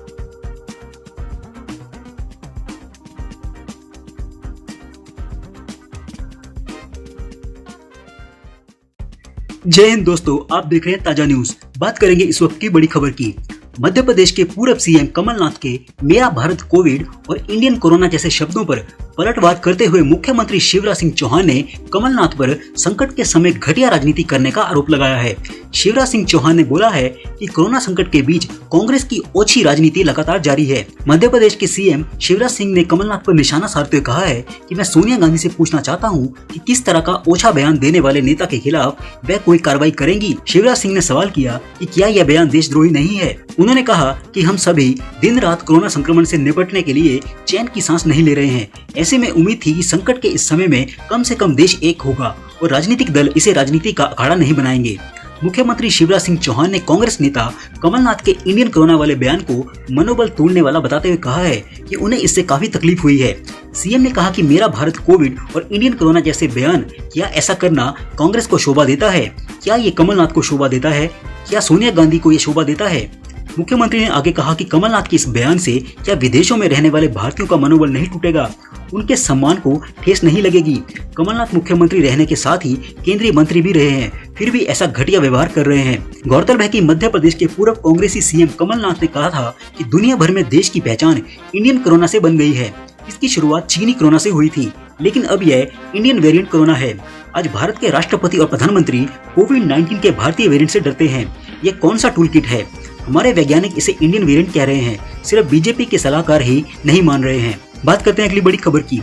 कृषि कानूनों के खिलाफ धरने पर बैठे किसानों को विपक्षी दलों ने एक बार फिर से अपना समर्थन दिया है। कांग्रेस समेत 12 बड़ी विपक्षी पार्टियों ने संयुक्त किसान मोर्चा यानी कि एसकेएम के ताजा फैसले का समर्थन किया है। कोरोना संकट के बीच संयुक्त किसान मोर्चा यानी कि एसकेएम 26 मई को देश भर में प्रदर्शन करने की बात कह रही है। इस दिन किसान आंदोलन को शुरू हुए 6 महीने का वक्त पूरा हो जाएगा। 12 विपक्षी दलों की तरफ से संयुक्त किसान मोर्चा के समर्थन में जो ताजा बयान जारी किया गया है, उसमें 12 मई को लिखे गए पत्र का भी जिक्र है। इसमें नए कृषि कानूनों को वापस लेने की मांग की गई थी। कहा गया था कि कृषि कानूनों को वापस लिया जाना चाहिए। इससे आंदोलन कर रहे किसान सीमाओं से लौट जाएंगे। इससे लाखों अन्नदाताओं को महामारी का शिकार होने से बचाया जा सकता है। जिन 12 विपक्षी पार्टियों ने पत्र जारी करके संयुक्त किसान मोर्चा का समर्थन किया है, उनके नाम इस प्रकार से हैं: Sonia Gandhi Congress, HD. Deve Gowda, Sharad Pawar, Mamata Banerjee, Uddhav Thackeray, M.K. Stalin, Hemant Soren, Farooq Abdullah, Akhilesh Yadav, Tejashwi Yadav, D राजा, सीताराम येचुरी। इन 12 के अलावा आम आदमी पार्टी ने भी किसानों के प्रदर्शन के आह्वान का समर्थन किया है। इन सभी पार्टियों ने मांग उठाई है कि किसान संगठन संघ सरकार को फिर से बातचीत करनी चाहिए। कोरोना लॉकडाउन के बीच भी हजारों किसान आज रविवार को हरियाणा की करनाल से दिल्ली के लिए रवाना हुए, जहां वे 26 मई को काला दिवस के रूप में मनाने की योजना बना रहे हैं। इसी के साथ पंजाब के संगरूर से भी कई लोगों के दिल्ली के लिए रवाना होने की खबरें सामने आई हैं। बात करते हैं अगली बड़ी खबर की। इजरायल और फिलिस्तीन में हिंसक तनाव के बीच बांग्लादेश ने एक बड़ा फैसला लिया है। इस फैसले ने न सिर्फ पाकिस्तान बल्कि तुर्की, ईरान जैसे देश भी नाराज हो सकते हैं। करीब 1 दशक के बाद यानी कि 10 साल के बाद बांग्लादेश ने इजरायल पर लगे प्रतिबंध को हटा लिया है। इससे पहले बांग्लादेश ने इजरायल की यात्रा करने पर प्रतिबंध लगाया हुआ था। इजरायल और हमास में बड़े तनाव के बीच यह फैसला काफी अहम माना जा रहा है। इजरायल ने इस फैसले का स्वागत करते हुए कहा है कि इससे ढाका और तेल अवीव के बीच संबंध सुधरेंगे। इससे पहले बांग्लादेशी पासपोर्ट पर लिखा हुआ था इजरायल को छोड़कर यह पासपोर्ट सभी देशों में मान्य होगा, मगर सरकार ने शनिवार को इस शर्त को भी हटा दिया है। बांग्लादेश के नागरिक अब इजरायल की यात्रा कर सकते हैं। इसका मतलब यह हुआ कि बांग्लादेश ने इजरायल को एक देश के रूप में मान्यता दे दी है। इजरायल ने बांग्लादेश के इस फैसले का स्वागत किया है। इजरायल के विदेश मंत्रालय के उप महानिदेशक गिलाद गोहेन ने कहा है कि अच्छी खबर, बांग्लादेश ने इजरायल पर लगा ट्रैवल बैन हटा दिया है। यह एक अच्छा कदम है और मैं बांग्लादेशी सरकार को आगे बढ़कर दोनों देशों के बीच संबंध स्थापित करने को कहूंगा। इससे दोनों ही देशों के नागरिकों का भला होगा। बांग्लादेश के गृह मंत्री ने कहा है कि वे कुछ बदलाव करने में लगे हैं ताकि पासपोर्ट अंतर्राष्ट्रीय मानकों पर खरा उतरे। इजरायल और फिलिस्तीन के बीच 80 साल से चले आ रहे संघर्ष में बांग्लादेश ने हमेशा फिलिस्तीन का समर्थन किया है। वह कभी भी इजरायल को एक देश के रूप में मान्यता नहीं देता था। इस वजह से दोनों देशों के बीच कूटनीतिक संबंध नहीं थे। बांग्लादेश के गृह मंत्री ने हालांकि स्पष्ट किया है कि उनके रुख में अभी भी कोई बदलाव नहीं आया है। वह इजरायल के समर्थन में नहीं है। इजरायल ने पिछले साल भी कई मुस्लिम देशों जैसे यूएई, बहरीन, मोरक्को और सूडान के साथ अपने संबंध अच्छे किए हैं। बात करते हैं अगली बड़ी खबर की। कनाडा ने कोविड-19 के नए वेरिएंट को फैलने से रोकने के लिए भारत और पाकिस्तान से सीधी उड़ानों पर प्रतिबंध को 21 जून तक एक और महीने के लिए बढ़ा दिया है। आवश्यक सामान जैसे कि वैक्सीन और निजी सुरक्षा उपकरण की आवाजाही के लिए मालवाहक विमानों को आने की अनुमति दी जाएगी। खबर के अनुसार दोनों देशों से आने वाले सीधे विमानों पर रोक के बावजूद भारत या पाकिस्तान से यात्री तीसरे देश से यात्रा करते हुए कनाडा आ सकते हैं। बात करते हैं अगली बड़ी खबर की। कोरोना संक्रमण की चेन को तोड़ने के लिए योगी सरकार ने आंशिक कोरोना कर्फ्यू 31 मई सुबह 7 बजे तक बढ़ा दिया है। मुख्यमंत्री योगी आदित्यनाथ ने कहा है कि आंशिक कोरोना कर्फ्यू से कोविड संक्रमण की चेन तोड़ने और इसके नियंत्रण में काफी मदद मिल रही है। इससे पहले 24 मई सुबह 7 बजे तक कोरोना कर्फ्यू बढ़ाया गया था। इसके साथ ही सीएम ने 1 जून से प्रदेश के सभी जिलों में 18 से 44 आयु वर्ग के लोगों को वैक्सीन लगाने की घोषणा की है। मुख्यमंत्री की अध्यक्षता में शनिवार को टीम 9 की बैठक में यह फैसला लिया गया है। सीएम योगी ने कहा है कि कोरोना कर्फ्यू के कारण सक्रिय केस लगातार कम हो रहे हैं। इसके सकारात्मक नतीजों को देखते हुए इसे और बढ़ाने का फैसला किया गया है।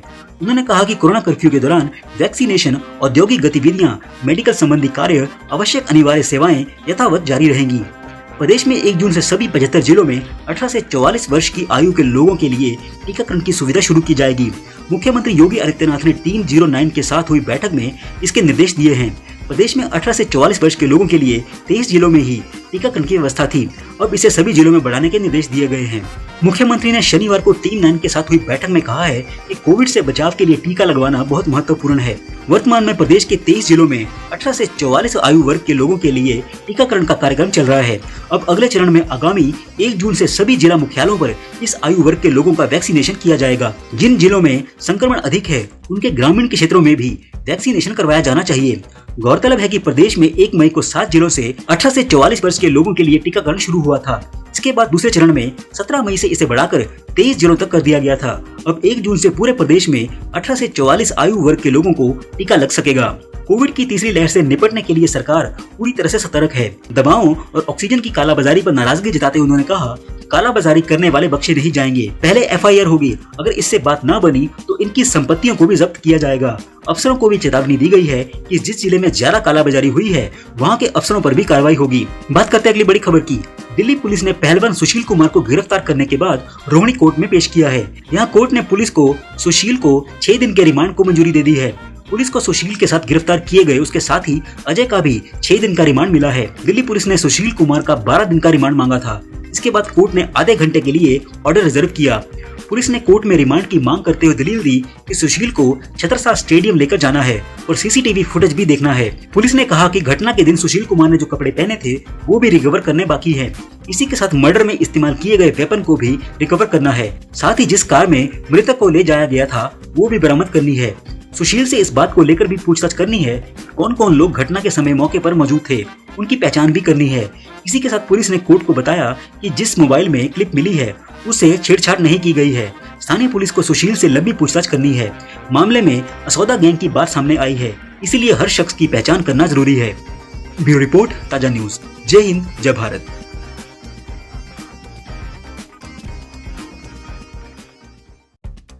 जय हिंद दोस्तों, आप देख रहे हैं ताजा न्यूज। बात करेंगे इस वक्त की बड़ी खबर की।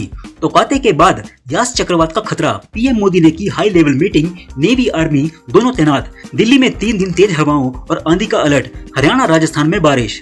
जी हां, उत्तर प्रदेश के कई हिस्सों में पिछले 3 दिन से रुक रुक कर बारिश हो रही है, जिससे तापमान में गिरावट आने के साथ मई की भीषण गर्मी से राहत मिली है। मौसम विभाग के अनुसार राजस्थान और हरियाणा के अधिकतर इलाकों में 24 मई को भी बारिश का पूर्वानुमान है। दिल्ली NCR में सुबह से धुंध छाई रही, जिसकी वजह से कई इलाकों में विजिबिलिटी काफी कम दर्ज की गई। भारत मौसम विज्ञान विभाग ने कहा है कि पश्चिमी विक्षोभ यानी कि वेस्टर्न डिस्टर्बेंस की वजह से दिल्ली से सटे हरियाणा और राजस्थान के कई इलाकों में बारिश के आसार हैं। हरियाणा और राजस्थान में बादलों की आवाजाही के बीच रविवार को हल्की बारिश और बूंदाबांदी हुई। नारनौल, बावल, फतेहाबाद, कोटपुतली, राजगढ़ और आसपास के क्षेत्रों में हल्की से मध्यम बारिश हो सकती है। वहीं राष्ट्रीय राजधानी में रविवार भी मौसम सुहावना रहा। दिल्ली में आंशिक रूप से बादल छाए रहे और हवाओं के बीच गर्मी से राहत मिली। मौसम विभाग के मुताबिक दिल्ली में अधिकतम तापमान 37 डिग्री सेल्सियस और न्यूनतम तापमान 22 डिग्री सेल्सियस रहा था। आपको बता दें कि पश्चिमी विक्षोभ की वजह से दिल्ली में पिछले 3 दिनों से हल्की से मध्यम बारिश हो रही है। हालांकि रविवार सुबह के समय तेज हवाओं और धूलभरी आंधी के कारण कई जगह विजिबिलिटी भी कम रही। वहीं इससे भी बड़ी खबर तो यह है कि तौकते तूफान के पश्चिम भारत में कहर मचाने के बाद पूर्वी भारत में यास चक्रवाती तूफान का खतरा मंडरा रहा है। इसके 26 मई 2021 को भारत के पूर्वी तट ओडिशा और सुंदरबन से टकराने की आशंका है। इस बीच चक्रवात यास की आहट को देखते हुए प्रधानमंत्री मोदी ने हाई लेवल मीटिंग की। मौसम विभाग का पूरा अनुमान है कि इस बीच हवा की गति 155 से 165 किलोमीटर प्रति घंटा रहेगी। मूसलाधार बारिश होने की भी संभावना है। तटवर्ती जिलों में तूफान आंधी आने का अनुमान है। इस दौरान वरिष्ठ अधिकारियों और राष्ट्रीय आपदा प्रबंधन के प्रतिनिधियों, दूरसंचार, बिजली, नागरिक उड्डयन, पृथ्वी विज्ञान मंत्रालयों के सचिव बैठक में शामिल रहे। बैठक में केंद्रीय गृह मंत्री अमित शाह भी मौजूद रहे। इस बीच संभावित यास चक्रवाती तूफान को देखते हुए इंडियन आर्मी ने टास्क फोर्स को उड़ीसा और बंगाल में तैनात कर दिया है। वहीं नेवी ने भी तूफान के खतरे से निपटने के लिए राहत और बचाव की 8 टीमों और गोताखोरों की 4 टीमों को उड़ीसा और पश्चिम बंगाल में तैनात कर दिया है। इसके अलावा विशाखापत्तनम में INS डेगा, चेन्नई में INS रजाली को भी मोर्चे पर तैनात कर दिया गया है। नवीन पटनायक सरकार ने खतरे को देखते हुए Odisha disaster rapid action force की 22 सदस्यीय टीम को तैनात कर दिया है। रिपोर्ट के मुताबिक बंगाल की खाड़ी में कम दबाव का क्षेत्र बन गया है, जिससे यह तूफान आ रहा है। शुक्रवार 21 मई 2021 को मौसम विभाग ने इस तूफान के बेहद गंभीर चक्रवाती तूफान में बदलने की भविष्यवाणी की थी। इस बीच NDRF के DG सत्य प्रधान ने जानकारी दी है कि यास तूफान के मद्देनजर NDRF की 18 टीमों को ओडिशा के बालासोर, भद्रक, केंद्रापाड़ा, जाजपुर, जगतसिंहपुर और मयूरभंज में तैनात कर दिया गया है। इसके अलावा टीमों को स्टैंड बाय भी रखा गया है। IMD भुवनेश्वर के उप निदेशक ने यास तूफान को लेकर कहा है कि बंगाल की पूर्व मध्य खाड़ी के ऊपर कम दबाव का क्षेत्र बना हुआ है। अगले 12 घंटों के दौरान इसके उत्तर पश्चिम दिशा की ओर बढ़ने की संभावना है। चक्रवाती तूफान 24 मई तक तेज होगा और 26 मई को उत्तर ओडिशा, पश्चिम बंगाल और बांग्लादेश तट पर पहुंचेगा। आपको बता दें कि कोरोना के लगातार बढ़ते मामलों के चलते रेल यात्रियों की संख्या में आई कमी के चलते भारतीय रेलवे ने काफी संख्या में ट्रेनों के परिचालन को या तो रद्द कर दिया है या फिर उनके फेरों में कमी कर दी है। अब चक्रवाती तूफान यास की आशंका के कारण एक बार फिर रेलवे ने 10 जोड़ी ट्रेनों को अस्थायी रूप से रद्द कर दिया है। पूर्व मध्य रेल हाजीपुर के CPRO राजेश कुमार ने यह जानकारी दी है कि चक्रवाती तूफान यास की आशंका के मद्देनजर भुवनेश्वर, पुरी, यशवंतपुर आदि स्टेशनों से चलने वाली कुछ स्पेशल ट्रेनों का परिचालन अस्थायी तौर पर रद्द कर दिया गया है। अस्थायी रूप से कैंसिल हुई ट्रेनों में पटना, मुजफ्फरनगर तथा जयनगर से खुलने पहुंचने वाली 3 जोड़ी और पूर्व मध्य रेल के कोडरमा, गया, सासाराम, पंडित दीनदयाल उपाध्याय जंक्शन आदि स्टेशनों से होकर नई दिल्ली, आनंद विहार टर्मिनल को जाने आने वाली 7 जोड़ी स्पेशल ट्रेनें शामिल हैं। बात करते हैं अगली बड़ी खबर की। CBSE बोर्ड 12वीं कक्षा के विद्यार्थी सतर्क रहे और अपनी परीक्षाओं की तैयारी करते रहे, क्योंकि अभी उनकी परीक्षाएं रद्द नहीं हुई हैं और न ही आधिकारिक तौर पर कोई निर्णय हो सका है। रविवार को हुई उच्च स्तरीय मंत्री समूह की बैठक के बाद केंद्रीय शिक्षा मंत्रालय ने बयान जारी करके इस बारे में स्थिति स्पष्ट कर दी है।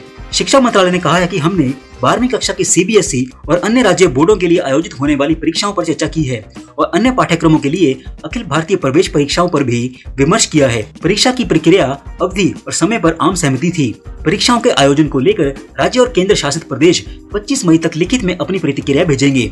केंद्रीय शिक्षा मंत्रालय उन सभी सुझावों पर विचार करेगा और जल्द ही अंतिम निर्णय लेगा।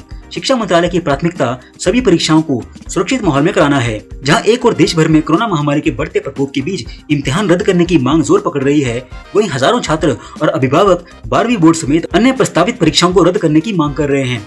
वहीं अधिकतर राज्य और केंद्र सरकार का रुख परीक्षाएं आयोजित करने के पक्ष में है।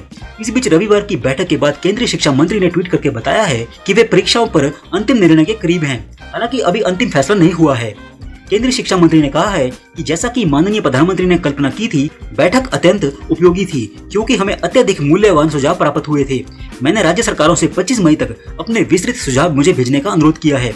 मुझे विश्वास है कि हम कक्षा 12वीं की बोर्ड परीक्षाओं के संबंध में एक सूचित सहयोगात्मक निर्णय पर पहुंचने में सक्षम होंगे और अपने अंतिम निर्णय के बारे में उन्हें जल्द से जल्द सूचित करके छात्रों और अभिभावकों के मन की अनिश्चितता को दूर करेंगे। बात करते हैं अगली बड़ी खबर की। दिल्ली में फिर बड़ा लॉकडाउन 31 मई तक रहेगा जारी, केजरीवाल बोले युद्ध अभी बाकी है। जी देश की राजधानी दिल्ली में कोरोना के नए मामले और संक्रमण दर कम हुई है।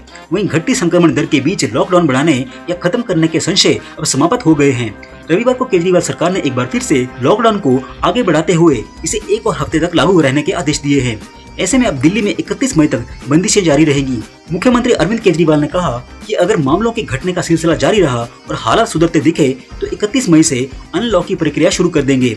आपको बता दें कि 18 अप्रैल से दिल्ली में शुरू हुआ लॉकडाउन 24 मई को खत्म होने वाला था, लेकिन उससे पहले सीएम ने इसे एक और हफ्ते के लिए बढ़ाने की घोषणा कर दी है। रविवार को प्रेस कॉन्फ्रेंस करते हुए सीएम केजरीवाल ने कहा कि 1 महीने में दिल्ली के अनुशासन की वजह से कोरोना की लहर कमजोर होती नजर आ रही है। अप्रैल में 36% संक्रमण दर पहुंच गई थी। आज कम लोग संक्रमित पाए जा रहे हैं। केजरीवाल ने कहा कि रविवार को पिछले 24 घंटे में 1600 केस सामने आए हैं। केजरीवाल ने वैक्सीन की कमी को लेकर भी बात कही। उन्होंने कहा कि वैक्सीन की बहुत कमी है, लेकिन वैक्सीन की समस्या का समाधान हम सब मिलकर निकालेंगे। इसी बीच उन्होंने महामारी के दौरान डटे डॉक्टर्स और मेडिकल स्टाफ के बारे में भी चर्चा की। उन्होंने कहा कि डॉक्टर्स और नर्स पूरी तरह से सेवा भाव में जुटे हुए हैं। इसी बीच हमने अपने कई डॉक्टर्स को खोया भी है। उन्होंने कहा कि युद्ध अभी बाकी है, अभी भी 1000 से ज्यादा केस आ रहे हैं। बात करते हैं अगली बड़ी खबर की। कोरोना संक्रमण के चलते स्थगित हुई CBSE ICSE बोर्ड परीक्षाओं पर फैसला लेने के लिए रविवार को केंद्रीय मंत्रियों की उच्च स्तरीय बैठक हुई। केंद्रीय मंत्रियों की बैठक में दिल्ली के उप मुख्यमंत्री मनीष सिसोदिया ने कहा कि दिल्ली सरकार किसी भी तरह की परीक्षा आयोजित करने के पक्ष में नहीं है। उन्होंने कहा कि बोर्ड द्वारा दिए गए दोनों ऑप्शंस उन्हें ठीक नहीं लगे। 12वीं के छात्रों को पिछले रिकॉर्ड के आधार पर ही पास किया जाए। उन्होंने कहा कि देश को कोरोना की तीसरी लहर की चेतावनी दी जा चुकी है और इसमें बच्चे सबसे ज्यादा प्रभावित होंगे। ऐसे में हमें एक अभिभावक की तरह सोचना चाहिए और परीक्षा रद्द कर देनी चाहिए। संभव है कि बोर्ड केवल महत्वपूर्ण सब्जेक्ट्स के लिए बोर्ड परीक्षाएं आयोजित करे। इस प्लान के अनुसार परीक्षाएं कम समय में पूरी हो सकेंगी और समय से रिजल्ट जारी किया जा सकेगा। लगभग 20 सब्जेक्ट्स ऐसे हैं जिनके लिए एग्जाम आयोजित कराए जा सकते हैं। इसमें भौतिकी, रसायन विज्ञान, गणित, जीव विज्ञान, इतिहास, राजनीतिक विज्ञान, बिजनेस स्टडीज, अकाउंट्स, भूगोल, अर्थशास्त्र और अंग्रेजी शामिल हैं। बोर्ड परीक्षाओं के साथ ही NTA NEET, जी मेन 2021 तथा अन्य एंट्रेंस एग्जाम पर भी फैसला संभव है। बैठक में कोरोना सावधानियों पर विचार किया जा सकता है ताकि एग्जाम सेंटर कोरोना हॉटस्पॉट न बन पाए। परीक्षाएं जून जुलाई में आयोजित की जा सकती हैं। दूसरी ओर मोदी जी के साथ मीटिंग में सभी राज्यों के मंत्रियों ने परीक्षा रद्द करने की सलाह दी है। छात्र लंबे समय से बोर्ड से एग्जाम रद्द करने की मांग उठा रहे हैं। छात्रों का कहना है कि महामारी के समय में परीक्षा आयोजित करने से छात्रों को संक्रमण का खतरा है और वर्तमान परिस्थितियों में छात्र मानसिक रूप से भी परीक्षा के लिए तैयार नहीं है। अगर आप भी यही चाहते हैं कि बच्चों की सभी परीक्षाएं मोदी सरकार को रद्द कर देनी चाहिए तो इस वीडियो को लाइक और शेयर जरूर करें। ब्यूरो रिपोर्ट, ताजा न्यूज। जय हिंद, जय भारत।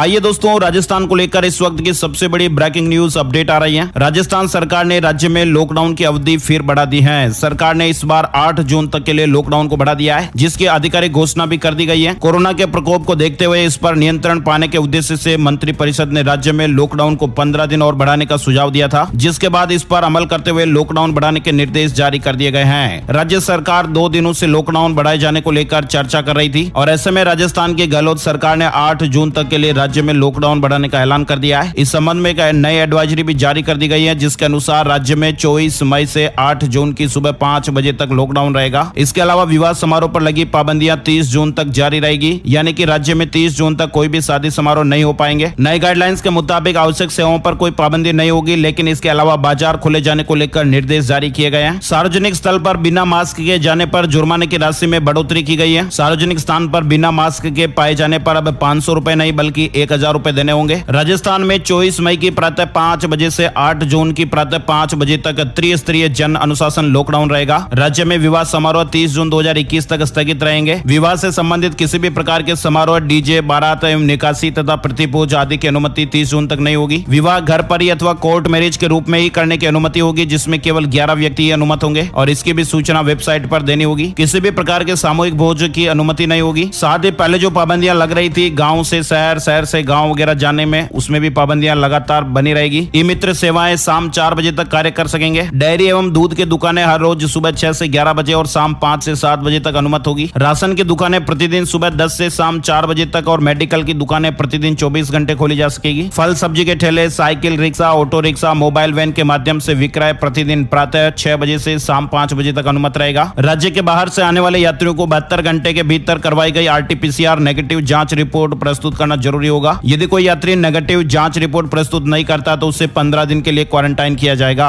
और विस्तार से जानकारी आप यहां पर देख पा रहे हैं। इस खबर में फिलहाल बस इतना ही। उम्मीद है आप लोग जान गए होंगे कि राजस्थान में 24 मई से 8 जून तक त्रिस्तरीय जन अनुशासन लॉकडाउन लागू रहेगा। हर तरह के काम की खबर और ताजा जानकारी का अपडेट देखते रहने के लिए बने रहिए हमारे स्मार्ट गाइड पर। जय हिंद, जय भारत, वंदे मातरम।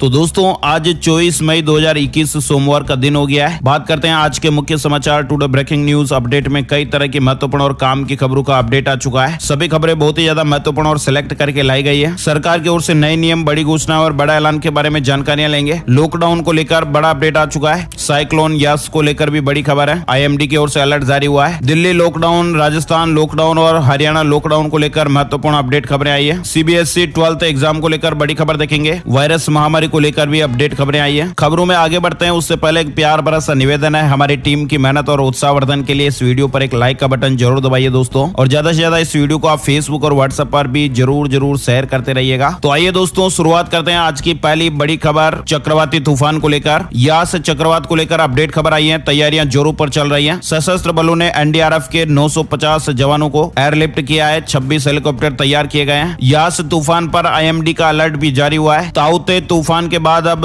देश पर चक्रवाती तूफान यास का खतरा मंडरा रहा है। मौसम विभाग ने कहा कि मध्य पूर्वी बंगाल की खाड़ी में रविवार को निम्न दबाव का क्षेत्र बना है और यह उड़ीसा के बालासोर और बंगाल के दीघा से 700 किलोमीटर की दूरी पर है और उम्मीद की जा रही है कि 24 मई तक ये चक्रवाती तूफान में बदल सकता है। 25 मई को बंगाल के मेदिनीपुर, 24 को परगना और हुगली में हल्की बारिश हो सकती है। कुछ इलाकों में भारी बारिश की भी संभावना है और इसके बाद 26 मई को नादिया, बर्धमान, बांकुरा, पुरुलिया और बीरभूम में भारी बरसात हो सकती है। यास तूफान उत्तरी उड़ीसा के पारादीप और पश्चिम बंगाल के सागर आइलैंड के बीच से गुजरने की उम्मीद है और यहां से गुजरते वक्त इस चक्रवाती तूफान की जो गति है वो 185 किलोमीटर प्रति घंटे तक हो सकती है। ये पिछले ताउते तूफान के और अम्फान के जैसे ही होगा। ये तूफान 26 मई को उड़ीसा और पश्चिम बंगाल के तटों से टकरा सकता है और इसी के मद्देनजर प्रधानमंत्री प्रधानमंत्री नरेंद्र मोदी ने रविवार को नेशनल डिजास्टर मैनेजमेंट अथॉरिटी और नेशनल डिजास्टर रेस्पॉन्स फोर्स समेत 14 विभागों के अधिकारियों के साथ बैठक भी की। तूफान से निपटने की तैयारियों का रिव्यू किया गया। भारतीय मौसम विभाग IMD के मुताबिक चक्रवात यास के उत्तर और उत्तर पश्चिम की ओर बढ़ने की संभावना है और ये 24 मई तक एक चक्रवाती तूफान में तब्दील हो सकता है और फिर अगले 24 घंटों में बहुत ही गंभीर चक्रवाती तूफान का रूप ले सकता है। 26 मई को पश्चिम बंगाल के पास बंगाल की उत्तरी खाड़ी और उससे सटे उत्तरी उड़ीसा और बांग्लादेश के तटों तक पहुंच जाएगा। बंगाल और उड़ीसा पर इसका सबसे ज्यादा असर देखने को मिल सकता है। बड़ी खबर है, डॉक्टर हर्षवर्धन के खत के बाद योग गुरु रामदेव ने अपना बयान वापस ले लिया है। योग गुरु रामदेव ने बढ़ते विवाद के बीच एलोपैथी डॉक्टरों पर दिया गया अपना बयान वापस ले लिया है। योग गुरु बाबा रामदेव ने डॉक्टर हर्षवर्धन के चिट्ठी पर ट्वीट करते हुए लिखा है कि माननीय डॉक्टर हर्षवर्धन जी, आपका पत्र प्राप्त हुआ। उसके संदर्भ में चिकित्सा पद्धतियों के संघर्ष के इस पूरे विवाद को खेदपूर्वक विराम देते हुए मैं अपना वक्तव्य वापस लेता हूं। आगे बढ़ते हैं। बड़ी खबर आ रही है परीक्षार्थियों के लिए। CBSE के लाखों विद्यार्थी परीक्षाओं का इंतजार कर रहे हैं। 12वीं की परीक्षाओं को लेकर अभी भी स्थिति स्पष्ट नहीं हुई है। शिक्षा मंत्री जी ने कहा है कि जल्द ही स्टूडेंट को अंतिम निर्णय के बारे में बताया जाएगा। CBSE 12वीं की परीक्षा कब होगी इसका फैसला जल्द ही हो जाएगा। फिलहाल परीक्षा की तारीख तय नहीं की गई है। केंद्रीय मंत्रियों ने 12वीं बोर्ड और प्रवेश परीक्षाओं के मुद्दों पर चर्चा करने के लिए बैठक की थी और इस मीटिंग में 4 केंद्रीय मंत्रियों, राज्य के शिक्षा मंत्रियों और शिक्षा मंत्रालयों के सचिवों ने भाग लिया। जिस तरह से खबरें चल रही है उसके अनुसार फिलहाल ये तय नहीं हो पाया कि ये परीक्षाएं होगी या नहीं होगी। अगर होगी तो विद्यार्थियों को कुछ दिनों पहले ही अवगत करा दिया जाएगा। खबर है कि 1 जून को शिक्षा मंत्री परीक्षाओं को लेकर बड़ा ऐलान कर सकते हैं। आगे बढ़ते हैं। बड़ी खबर, भारत विकसित कर रहा है ज्यादा असरदार और अनुकूल कोरोना वैक्सीन, करना होगा थोड़ा इंतजार।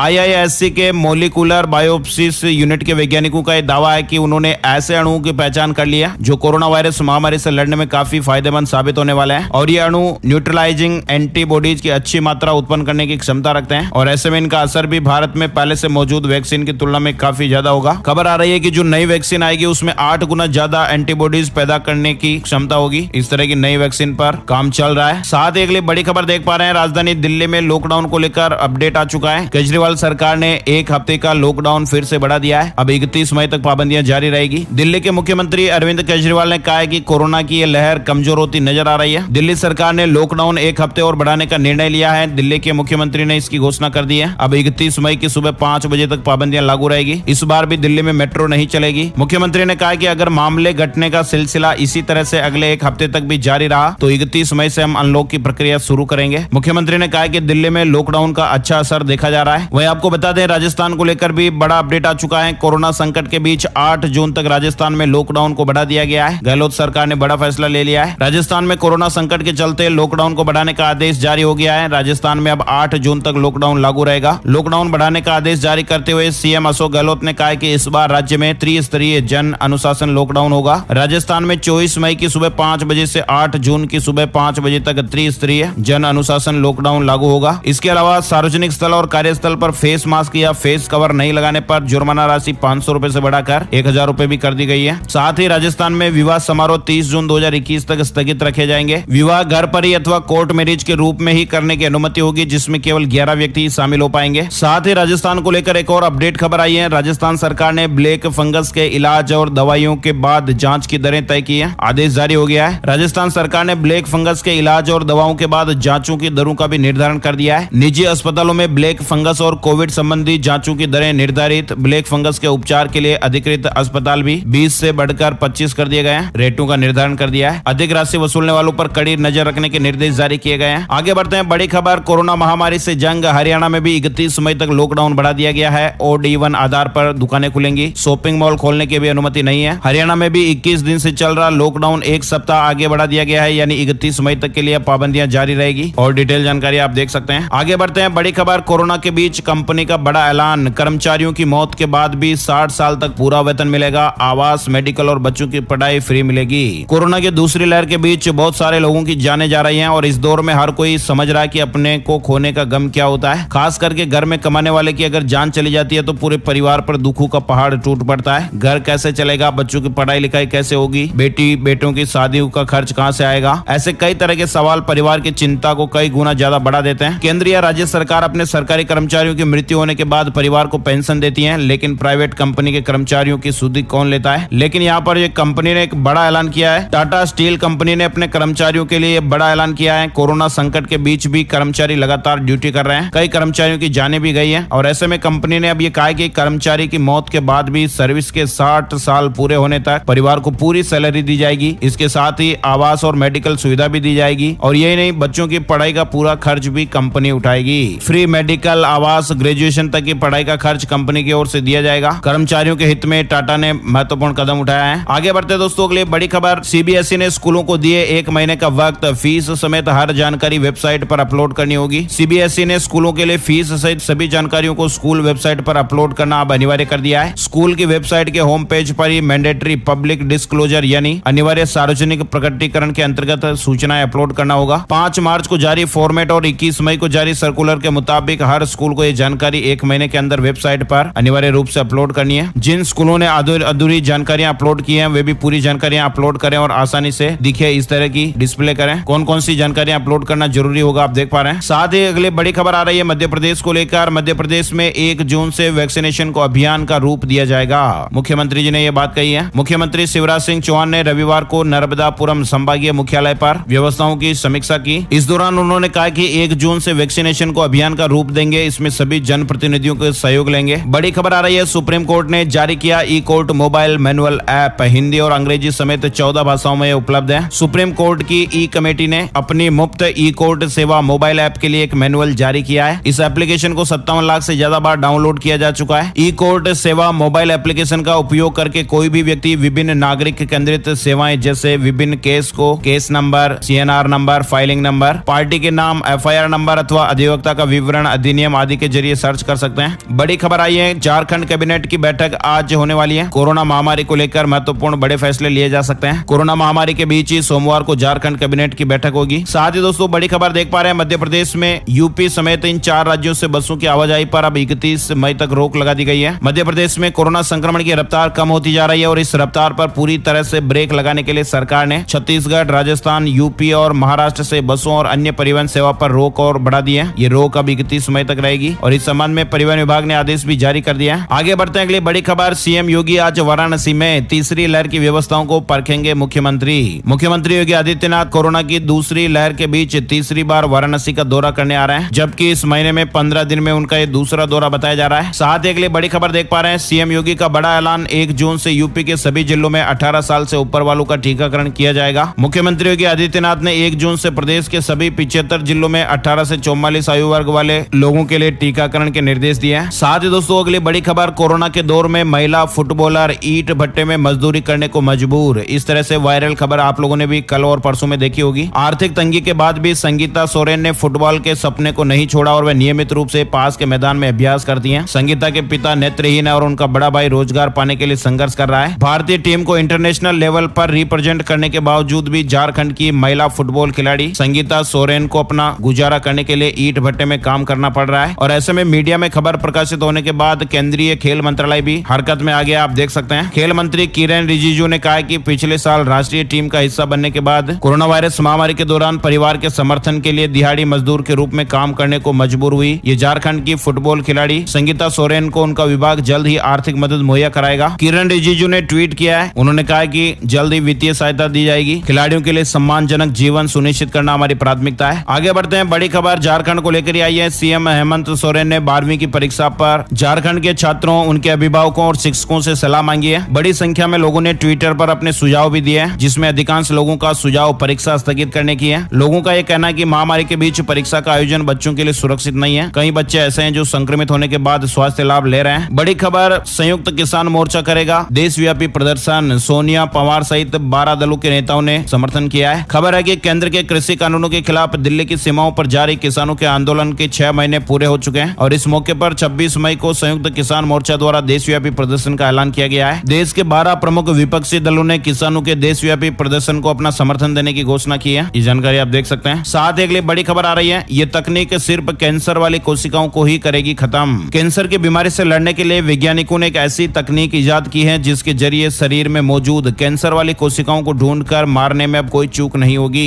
खास बात यह है कि शरीर की स्वस्थ कोशिकाओं को बिल्कुल नुकसान नहीं होगा। अब तक कैंसर के इलाज के लिए दी जाने वाली कीमोथेरेपी से जो नुकसान होता था वह इस तकनीक से नहीं होगा। भोपाल स्थित भारतीय विज्ञान शिक्षा और अनुसंधान संस्थान आईसर के वैज्ञानिकों ने करीब 10 साल के शोध के बाद ये कामयाबी हासिल की है। हालांकि अभी भी इस तकनीक को कई तरह के ट्रायल से गुजरना है और फिर उन ट्रायल में खरा उतरने के बाद ये दवा बाजार में आ जाएगी। लेकिन वैज्ञानिकों के इस तकनीक को पेटेंट हासिल हो गया है, अमेरिका जर्नल में प्रकाशित है और पेटेंट भी मिल गया है। दुनिया भर में वर्षों से जारी शोध के बीच आइसर के बायोलॉजिकल साइंस और केमिस्ट्री विभाग के वैज्ञानिकों को आशा की एक किरण दिखी है और 10 वर्षों की मेहनत अब रंग लाने वाली है। बड़ी खबर आ रही है, एप्पल कंपनी बहुत ही जल्द नया आईपॉड टच लॉन्च करने वाली है। बताया जा रहा है कि इस आईपॉड को कंपनी ने आईफोन 12 का डिजाइन दिया है, साथ ही कुछ आईफोन 12 के लेटेस्ट फीचर्स भी इसमें आपको देखने को मिल सकते हैं। इसके अलावा बड़ी खबर देख पा रहे हैं, व्हाट्सएप बहुत ही जल्द चैट हिस्ट्री माइग्रेशन टूल को रोल आउट करने जा रहा है। फिलहाल इस फीचर की टेस्टिंग की जा रही है, जिसके पूरा होते ही कंपनी नया अपडेट जारी कर देगी और इस फीचर की मदद से आप अपने व्हाट्सएप अकाउंट को किसी दूसरे फोन नंबर पर भी इस्तेमाल कर पाएंगे। साथ ही पुराने नंबर पर हुई व्हाट्सएप चैट हिस्ट्री को भी नए नंबर पर ट्रांसफर कर सकेंगे। इस तरह का ये फीचर आने वाला है। आगे बढ़ते हैं अगली बड़ी खबर, छत्तीसगढ़ में 12वीं की परीक्षाएं 1 जून से घर पर बैठकर कॉफी लिखेंगे छात्र। छत्तीसगढ़ माध्यमिक शिक्षा मंडल ने 12वीं की परीक्षा की तिथि घोषित कर दी है। 12वीं की बोर्ड परीक्षा 1 जून से होगी। छात्र घर से परीक्षा देंगे। छत्तीसगढ़ बोर्ड के सचिव ने बताया कि छात्रों को 12वीं की परीक्षा देने के लिए किसी भी परीक्षा केंद्र पर नहीं जाना होगा, बल्कि छात्र प्रश्न पत्र और आंसर सीट घर लेकर जाएंगे और 5 दिन में पेपर सोल्व करने के बाद अपने स्कूल में जमा कर देंगे। और डिटेल जानकारी आप यहाँ पर देख पा रहे हैं। आगे बढ़ते हैं अगली बड़ी खबर, बिना कोविड ड्यूटी किए भी अगर कोरोना से हुई है मौत तो सरकार देगी नौकरी। राजधानी दिल्ली को लेकर अपडेट आप देख पा रहे हैं। कोरोना महामारी के चलते दिल्ली में अब तक कई शिक्षक अपनी जान गंवा चुके हैं। जिन शिक्षकों ने कोविड ड्यूटी के दौरान अपनी जान गंवाई है, उनके परिवार को मुआवजे के तौर पर 1 करोड़ की धनराशि और परिवार के किसी एक सदस्य को सरकार नौकरी भी दे रही है। लेकिन अब जो शिक्षक कोविड ड्यूटी नहीं कर रहे थे, लेकिन फिर भी उनकी कोरोना संक्रमण होने के बाद जान चली गई है, तो उनके परिवार को मुआवजे के तौर पर नौकरी दी जाएगी। साथ ही दोस्तों अगली बड़ी खबर देख पा रहे हैं, झारखंड में अब बिना वेरिफिकेशन के नहीं बनेगा पास।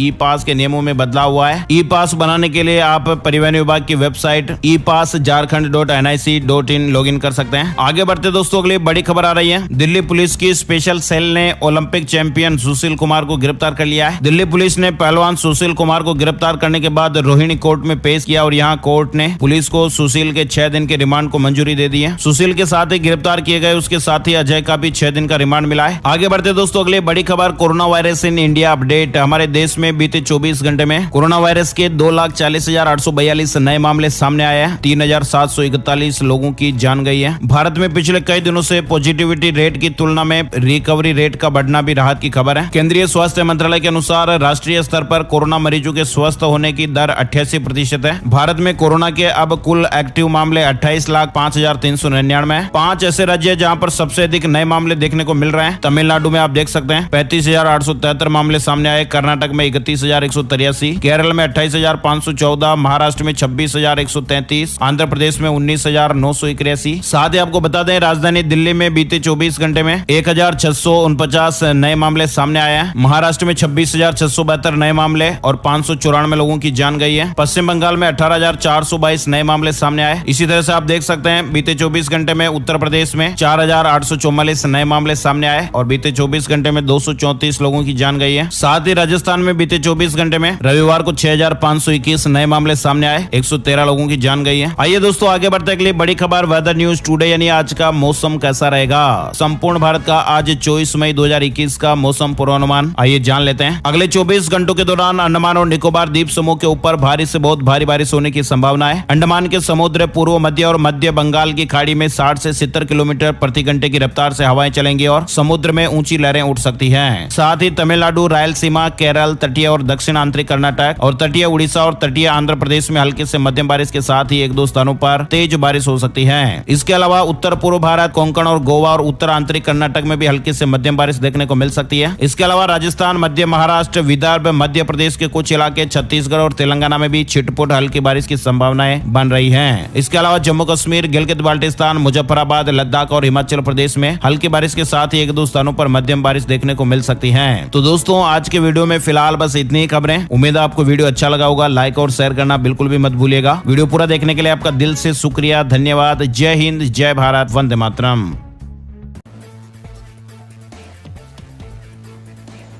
चलिए बात करते हैं अगली बड़ी खबर की। जी हां, दिल्ली में केजरीवाल की दिल्ली में फिर से बढ़ गया लॉकडाउन, 31 मई तक रहेगा जारी। जी हां, आपको बता दें दिल्ली के सीएम केजरीवाल ने यह बोला कि युद्ध अभी कोरोना के खिलाफ बाकी है। बेशक संक्रमण यहां पर घट गया है। आपको बता दें कि देश की राजधानी दिल्ली में कोरोना वायरस के नए मामले और संक्रमण की दर बेहद कम हो चुकी है, घट गई है।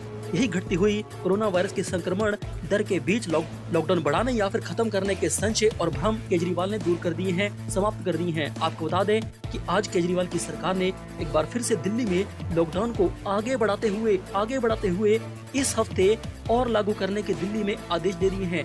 ऐसे में अब राजधानी दिल्ली में 31 मई तक बंदिशें यानी कि लॉकडाउन लगा रहेगा 31 मई तक। आपको बता दें कि दिल्ली के सीएम केजरीवाल ने आके ये बोला कि अगर मामलों के घटने का सिलसिला दिल्ली में जारी रहता है संक्रमण का और हालात सुधरते दिखाई देते हैं दिल्ली में मेरे को, तो 31 मई से मैं दिल्ली में लॉकडाउन खोलने की प्रक्रिया यानी कि अनलॉक करने की प्रक्रिया शुरू कर दूंगा और फिर 31 मई से या फिर 1 जून से दिल्ली में लॉकडाउन खुल जाएगा। आपको बता दें कि 18 अप्रैल से दिल्ली में शुरू हुआ लॉकडाउन 24 मई को खत्म होने वाला था, लेकिन इससे पहले दिल्ली के सीएम केजरीवाल ने इसे 1 हफ्ते और बढ़ाने की घोषणा कर दी है यानी कि 31 मई तक। लेकिन दिल्ली वासियों के लिए अच्छी बात यह है कि 1 जून से दिल्ली में लॉकडाउन खुलने वाला है।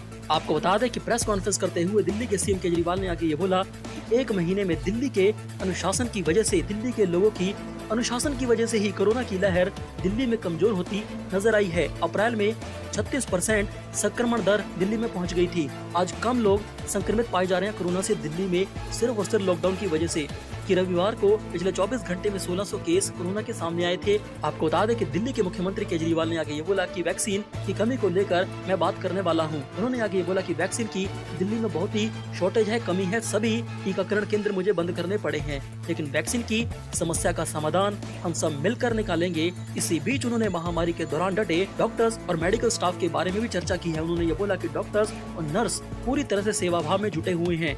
इसी बीच हमने अपने कई डॉक्टरों को खोया भी है, उनकी शहादत भी हुई है। उन्होंने आगे ये बोला कि भले ही दिल्ली में कोरोना वायरस का संक्रमण कम हो गया हो, लेकिन युद्ध अभी बाकी है कोरोना के खिलाफ और हमें उम्मीद है कि इसी तरह से अगर केस और ज्यादा कम हुए दिल्ली में तो हम 1 जून से दिल्ली को अनलॉक करने की प्रक्रिया शुरू कर देंगे यानी कि लॉकडाउन धीरे धीरे खोल देंगे 1 जून से दिल्ली में।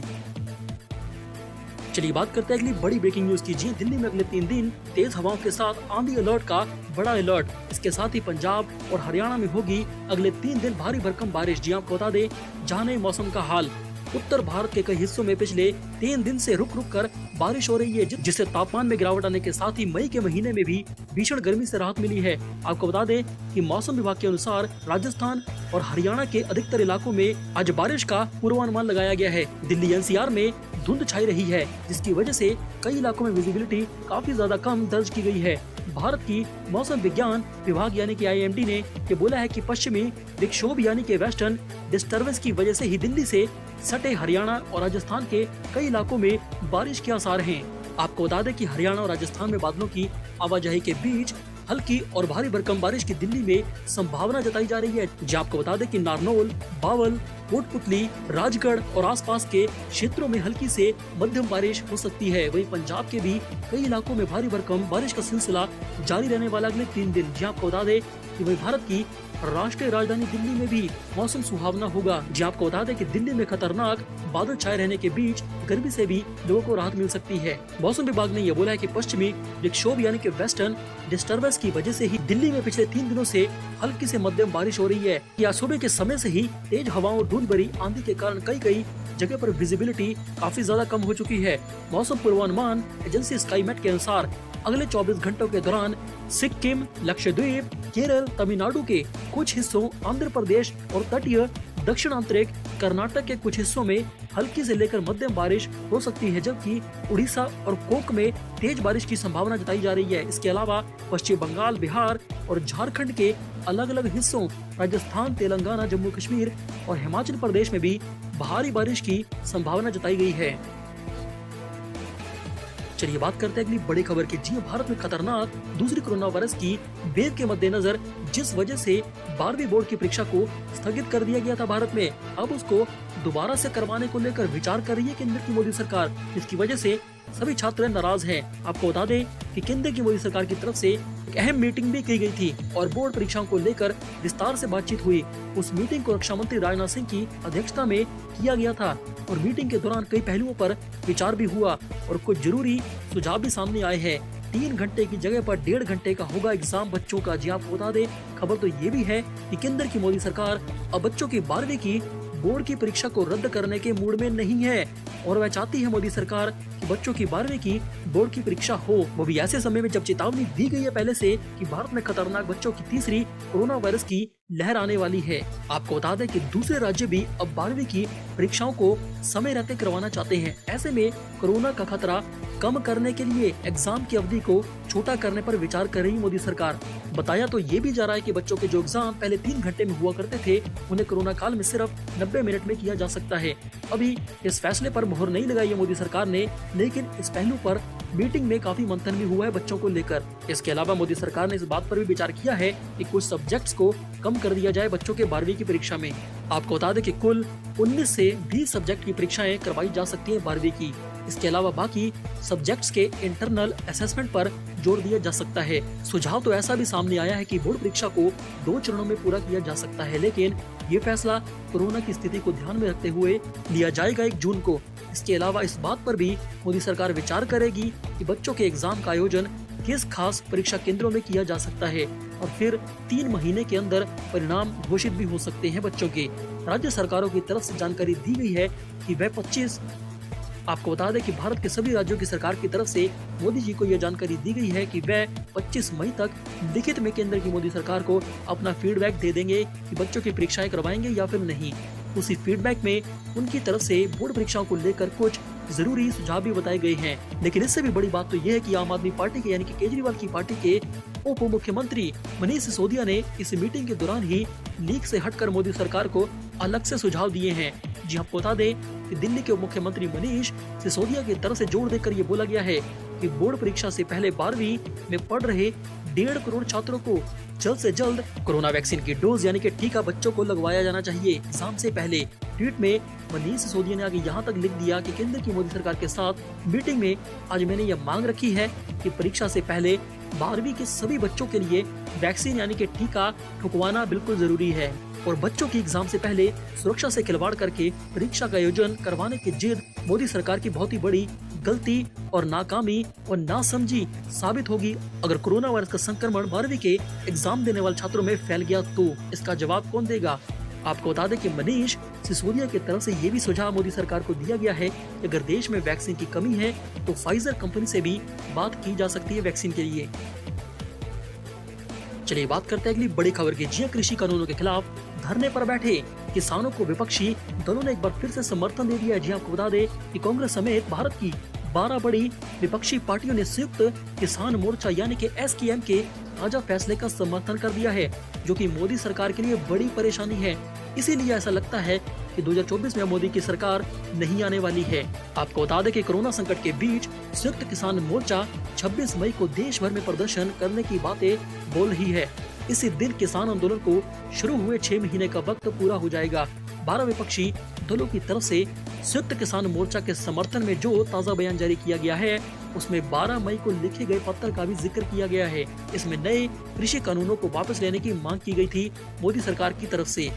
यहाँ तक बोला गया था कि कृषि कानूनों को वापस लिया जाना चाहिए, इससे आंदोलन कर रहे किसान सीमाओं से वापस अपने घर पर लौट जाएंगे मोदी के कानून रद्द करते ही। इसके लाखों अन्नदाताओं को महामारी का शिकार होने से बचाया जा सकता है कोरोना से। जिन 12 विपक्षी पार्टियों ने पत्र जारी करके संयुक्त किसान मोर्चा का समर्थन किया है उनके नाम इस प्रकार से हैं: Sonia Gandhi, HD Deve Gowda, Sharad Pawar, Mamata Banerjee, Uddhav Thackeray, MK. Stalin, Hemant Soren, Farooq Abdullah, Akhilesh Yadav, Tejashwi Yadav, D राजा, सीताराम येचुरी। इनके 12 के अलावा केजरीवाल की आम आदमी पार्टी ने भी किसानों के प्रदर्शन के आह्वान का समर्थन किया है और ये बोला कि मोदी सरकार अभी के अभी इस कृषि कानून को रद्द करे ताकि किसान अपने घर पे वापस जाएं और कोरोना ना फैलाएं। आपको बता दें कि कोरोना लॉकडाउन के बीच हजारों किसान आज हरियाणा के करनाल से दिल्ली के लिए रवाना हुए फिर से।